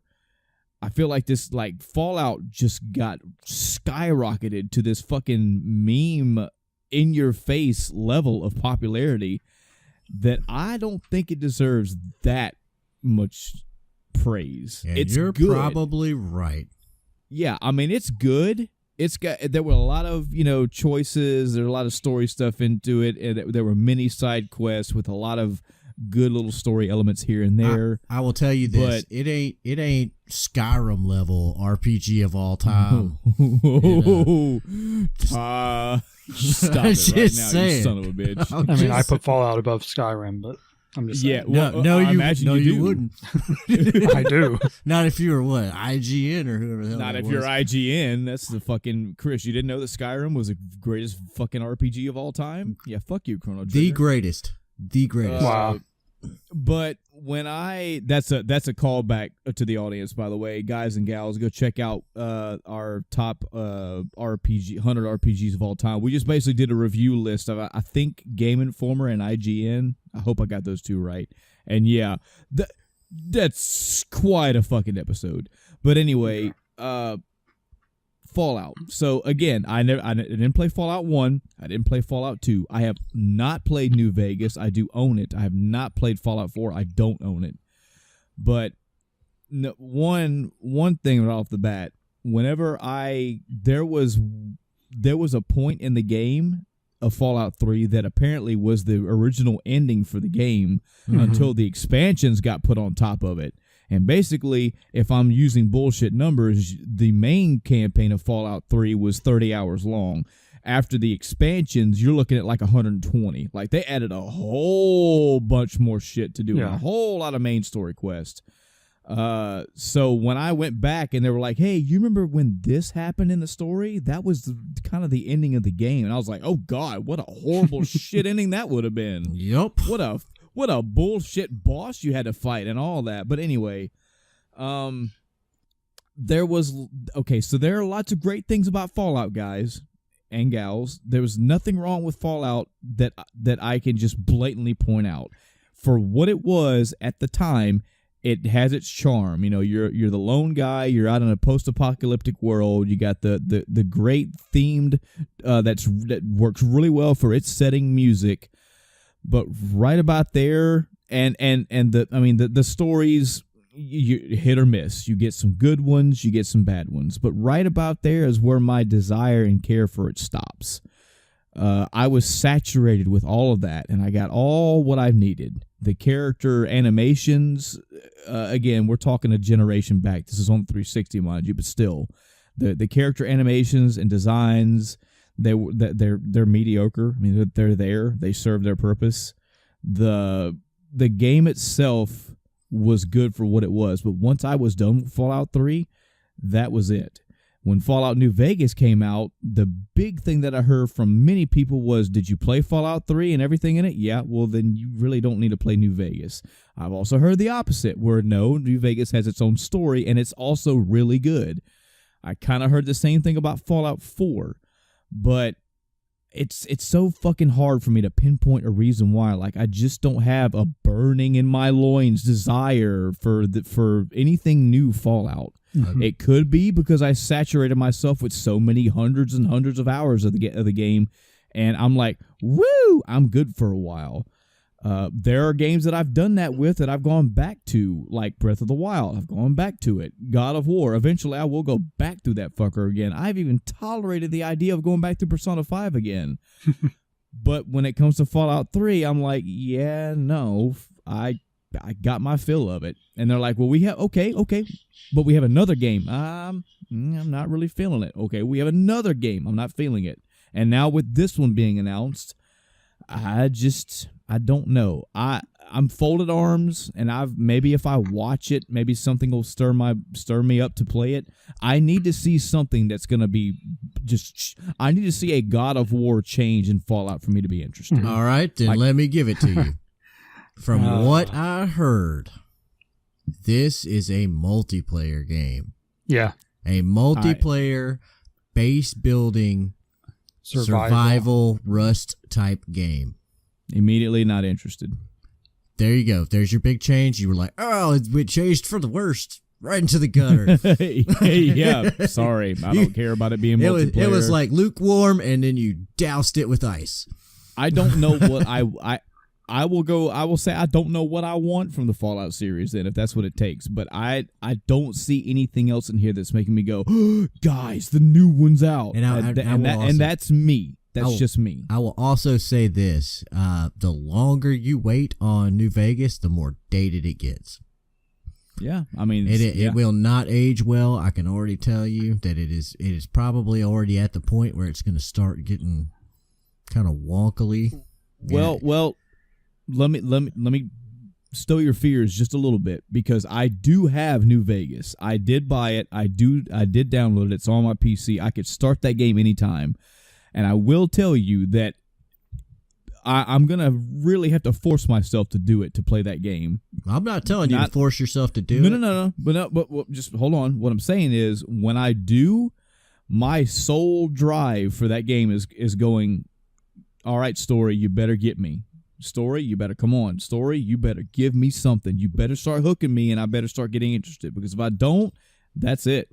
I'm not playing New Vegas for the action. I'm not playing for the customization or the character variety or what fucking bobbleheads I can pick up. I am playing that game to get a story. Does it have to be a 10 out of 10 story? No, but it needs to be a good story. That's what you touted to me, is that New Vegas does have a really good story. If it does, then I'll ride that train. But if you want to play it like that, then I recommend you get like a spoiler-free guide to point you in the right direction, because it's one of those things where it's like, all right, you need to go across the wasteland over here to get to the next part of the story, and you're supposed to just wander around having fun, but since you're out, that's not what you want to do. You might want to beeline over to the next story part. I mean, I did a lot of that, but I did a lot of that in Fallout 3. Like, I did a lot of the just randomly exploring and picking up every item and pillaging every fucking vehicle for what scraps I could find and all that. And it was good. But once I had my fill of it, I was like, okay, I'm good. Let me give you a minor, for instance, kind of spoiler. The kind of stuff that I thought was kind of interesting. You had a vault where every year they would elect an overlord. And you know how all the vaults had overseers or whatever. Yeah. No one wanted to be the overseer in this vault, because you were overseer for a year, and then you went off into this chamber to be sacrificed.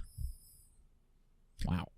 And nobody wanted to be overseer, but for 300 freaking years, they kept electing a person to go commit suicide. Elect a person, and they would like kick them in there and lock the door. Wow. You know, and turns out after you go through the entire process and you listen to all the tapes of all these people fighting the entire time and like battling each other. They have factions formed, like, I promise I won't help elect you if you don't help elect me, and you know that years and years until it's like 5 or 6 people left, and then finally the last 2 people are left. They don't vote for each other, and the goddamn door opens, because that was the goal. Oh, wow. And it's like, we were just wondering how long it would take for y'all not to send somebody to their death. Wow. It's like, oh, well, damn. Crazy. And it's stuff like that's the kind of stuff I remember when I think of Fallout. I'm like, oh, yeah, that was that, you know, the kind of dark humor you know, seeing this ridiculous thing, but it's actually dead serious, you know.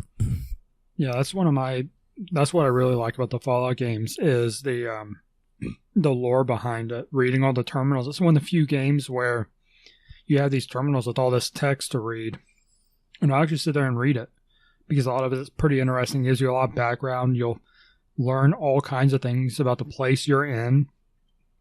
And, you know, I don't think the mechanics overall are bad. I mean, I played through Fallout 4. I've seen, I think, 2 out of 3 endings. I just never finished the last one or something.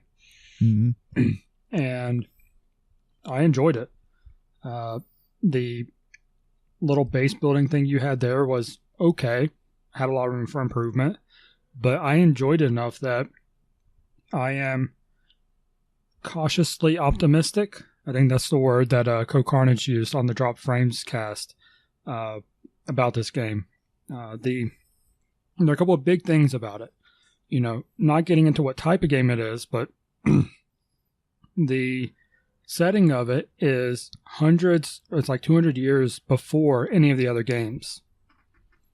This is not part of the same timeline, so people are thinking of it as it's not Fallout 5, it's a side game. This is like Fallout Tactics or something. Yeah, it's another side thing, and if they can pull it off and do this well, I think it'll be really good. It can also be really bad really easily. They could totally screw it up from day one. But I don't think that's going to be an issue. I think it's going to be at least reasonably good. It may not be mind-blowing at all. It may not be. I mean, that's fair. But I still think it's not going to be a bad game. The whole survival thing, I like survival games in general, but they are a lot of repetition. I think where this one will come into play is the base building aspect of it. That will be, that's a core of a survival game. What are your crafting options? What are your essentially survival options? And how does this tie into, where's the lore aspect of it? How much of that's there? How much of this is going to be based around lore we know about? How did this place get established? Well, you're literally being part of the establishment of this town or whatever, that hundreds of years in the future you're interacting with in Fallout 3 or Fallout 4. Is it new stuff? Is it new background that you have no idea about? Is this all new lore for you to ingest and just get more and more background on the world? How does the multiplayer aspect work? Is it, working together? Is it PvP? Is it both? Is it either or, because survival games like this are typically, dedicated servers or private instance servers or however you do it. So you kind of get that flexibility to determine what kind of survival game you want to play. Is it all working towards a common goal? Which could be pretty cool, building up a city, literal city, post, nukes, which is, I think this is something like only 20 years after the nukes dropped. So this is fresh. This is, one of the first vaults, if not the first vault, open supposedly. So you've got a completely spoiled world to deal with. So it has a lot of potential. Yeah, one of the things I wonder is whether or not they're, like you said, going to try to make this a PvP thing, or if they're going to try to make it a co-op, or maybe I assume if it's going to be like Rust, then there's not going to be a whole lot of story. There's going to be a whole lot of running around trying not to get killed while you gather crafting and materials. I hate that. And that sounds like it's going to be a absolute abysmal game, to be totally honest with you. And that's why the private servers are such a big thing, where you can completely disable PvP if you want. And I probably would, at least for a, first playthrough, so to speak. And I call it a playthrough. Who knows if it's going to have an actual, story to follow. Yeah, it might actually just be open-ended where you're just kind of standing there, with no goal. But what about if you have this story where you're going around and opening other vaults, early vaults that you're supposed to unlock or something, or you're manipulating the project somehow or experiments in some of the vaults. There's so much potential here. So much. Well, and that's why I said it could be a really great game.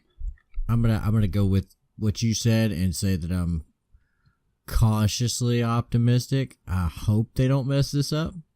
Yeah. But as far as the concept has me very skeptical. Yeah. And we'll know a lot more E3. That'll be a real big, everybody's going to be watching that. Yeah, it's not too long. Since they've announced this, everybody wants to know the details. Are these rumors true? excuse me, is this a survival game? Is it a multiplayer survival game? You know, how does it work? What's going to happen? How true to the Fallout formula are you keeping it, you know? Yeah. I mean, how does VATS work in a multiplayer setting? You know, stuff like that. You're not going to have necessarily all the things. I know I saw someone talk about the Pip-Boy in the teaser is a prototype. It's not even the Pip-Boy you use. Maybe VATS doesn't exist yet, you know, type thing. Or it's a rough version that doesn't work. Oh no! Like what we know that works. What if you're a raider and you're trying to stop the vault guy? He's like freezing time while you try to kill him in a first person. Oh God, that would be brutal. Yeah, you're like trying to run up and hit him with a bat, and he's like teleporting over there and killing your friends, and you're like, "No, stop, please!" As he like bashes in another one of your friends. You're like, "Oh God." Yeah. That would it'd be interesting to be raiders setting up the, you know, cities you find later on that has the vault dweller you're destroying and murdering all the members of. But this is their history. This is how their little settlement got established. You know, this raider outpost. It's been a thing for 300 years, and it started here by you building this base, you know, recruiting these other raiders, and, you know, making it home. And then you have your legacy, and in 300 years, all get murdered by the Vault Dweller. There you go. Here is a piece of credit that I'll give to Fallout 76 that I haven't heard about so far. And again, this is a game option that's more like flavoring right now than a solid game as a whole. It wasn't announced as Fallout 76, the Battle Royale. I will give it that. So at least it wasn't has announced that way. Yeah, true. It is true. Wasn't announced that way, but they're saving that for the big reveal at E3. Yeah, we'll save that for next week. I did hear it was going to have a Fortnite-style construction. Did you really? Yeah, that was the way it was described to me. Fortnite. I've never heard that, so I'm going to call that a lie, and I'm going to hope it's not true, and I'm going to, you know... Just plug your ears. Yep. I'm going to believe it's not true until I find out it is, and then I'm never going to play the game. Damn. So are you a Fortnite hater? Is that what's going on right now? I just don't want that in a Fallout game. He's like, I call it 2 weeks like an American. Okay, so I'm gonna make you defend this. Why don't you? So Fortnite has a system going. It makes sense in a way when you actually watch people play that are good at building. If I played, I would not be. Building would get me killed. I would not do it most likely because I would suck at it. But the building and I guess it's not a huge difference, but the building in Fortnite is kind of, it's awkward in the way you do it. You just have this laser thing you shoot out and you build stuff, you know? Yeah. Fallout, I would expect to build things, you know? Yeah, like actually build it. Provide materials for it. Yeah. The post-apocalyptic, hey, there's just debris and trash and shit everywhere. Just start grabbing shit and making shit.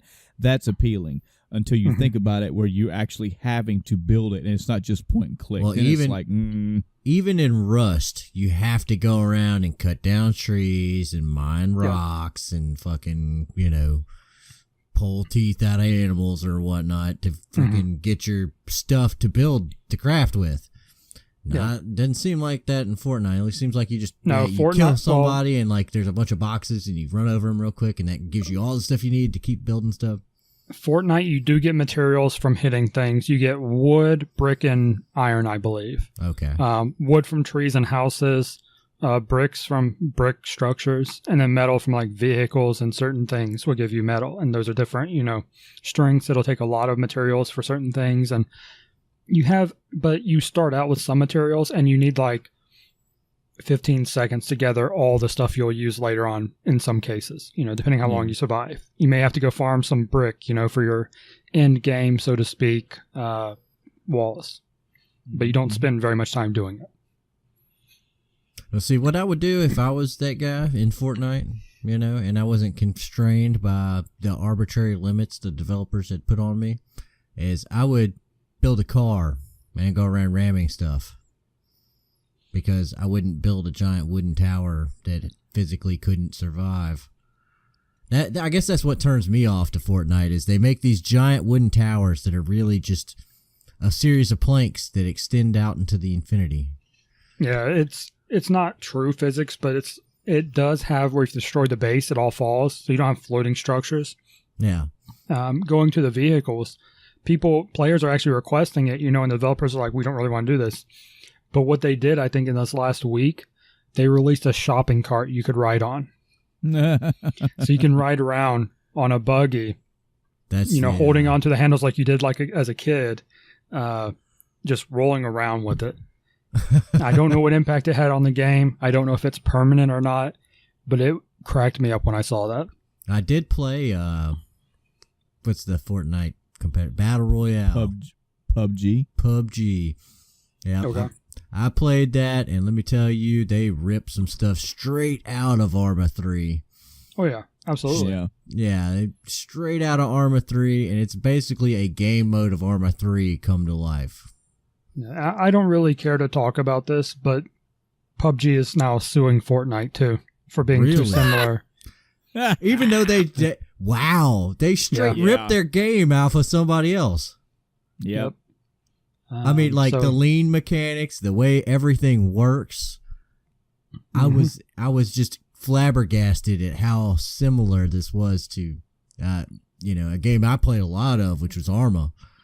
I was like, oh man, this is Arma, but they took away 2 or 3 mechanics and made it, a little bit more dumbed down. Mm-hmm. Yeah. I mean, Arma at least, had it to where you could change your clothes, and that changed how much carrying capacity you had. So aside from the Pokemon news and the Fallout news, was there any other news that you come across you wanted to bring up for any of us, not just you? But yeah, the only other thing I wrote down was the, PUBG suing Fortnite thing. That just amused me, so I thought I'd mention it if we had time. Yeah. Yeah, we got time. I mean, I have not played either one of them, but I have gathered from various sources that, of course, PUBG was not. I mean, there's a lot of blatant fucking rip-offs to use it. Yeah, it's like that's not gonna fare too well. And if it does, it's in a if they make their money off of it, sure. But it's like, really, how did you get away with that? Oh man. Yeah, I can't believe I bought that game. I'm sad that I gave this guy money. That's where I'm at. Yeah. I feel ashamed that I perpetuated this guy having any sort of lifestyle. I'll also say this: I have nothing against Fortnite.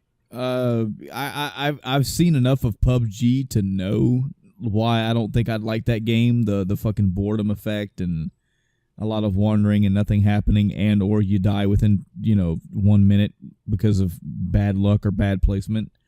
I've seen a little bit of Fortnite compared, not a lot of gameplay. I have looked at and watched about an equal amount of playthrough, and I do get that Fortnite is a little bit more fun. It's got a more appealing color palette. I can see how Fortnite in comparison has drawn the audience. Also, with it being free.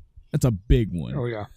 But this has become another game in a succession of over the past 5 whatever years of games that are just dominating popularity and market. And I haven't played a fucking single minute of it. Yeah.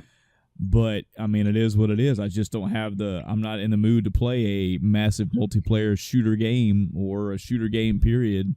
But I can look at Fortnite and go, yeah, I get it. Okay. Yeah. And I definitely see why it has better aspects than PUBG. Poor PUBG. It was such a thing. Good God. Everybody was talking about PUBG. But they were also talking mainly about Battle Royale, period. Yeah, which I mean that's another. It's now a thing. Yeah, it was a revolutionary new concept done in the most unrevolutionary way you could possibly think to do it.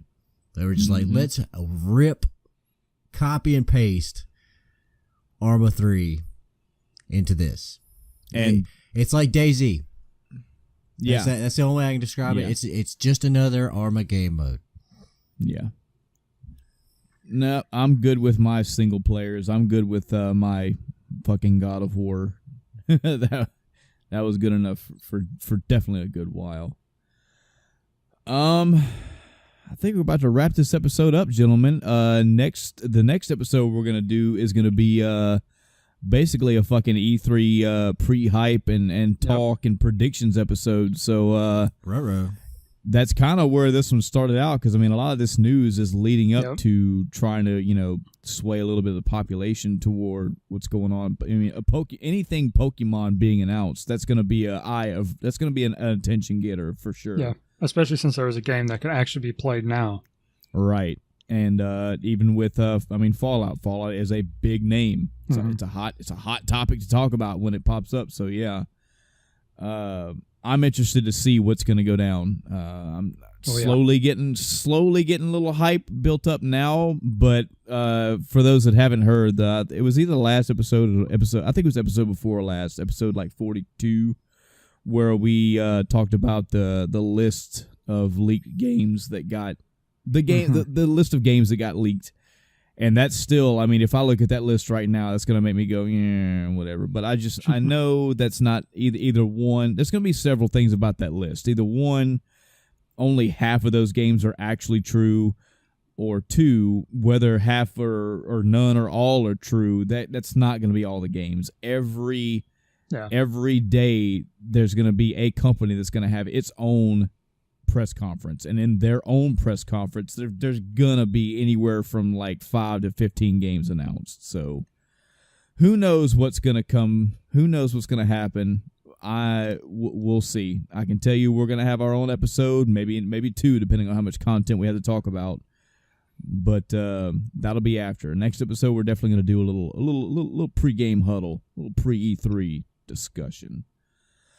But that's gonna do it for tonight. No real topic tonight, and that's totally fine. It was, for one, it's good to have Adam back. So we get some more perspective on weeks and discussions of what's going on. Period. For you, the audience out there, what did you think about anything we talked about tonight? Any of the games that we discussed? Anything that went on in our weeks? Any additions you want to make to our conversation? Any questions you had? Any shit you want to input? It's all welcome. We love to hear from you. Many ways that you can get a hold of us. You can find us on Facebook. Just search for End of Time Cast. It'll lead you right to us. That may be how you found this episode right here. You can send us an email at endoftimecast@gmail.com. That's endoftimecast@gmail.com. No funny numbers in there. Just spell it as you heard it. We still have a Twitter page up. You can find us searching Twitter for End of Time Cast. You can tweet at us. However you want to get a hold of us. We'd love to have any kind of feedback from you. Adam, man, welcome back to the show, man. Yeah. You didn't blow it. You didn't blow it this time, damn it. Still got it, man. Still got it. So yeah, I'm really fucking excited having the three of us, the fucking End of Time trifecta right here. This is gonna be good shit, man. It's good to have you back. Appreciate it. So yeah, good stuff. That's gonna do it tonight, folks. And until next time, I'm Michael. I'm Chris. And I'm Adam. Good night, everybody.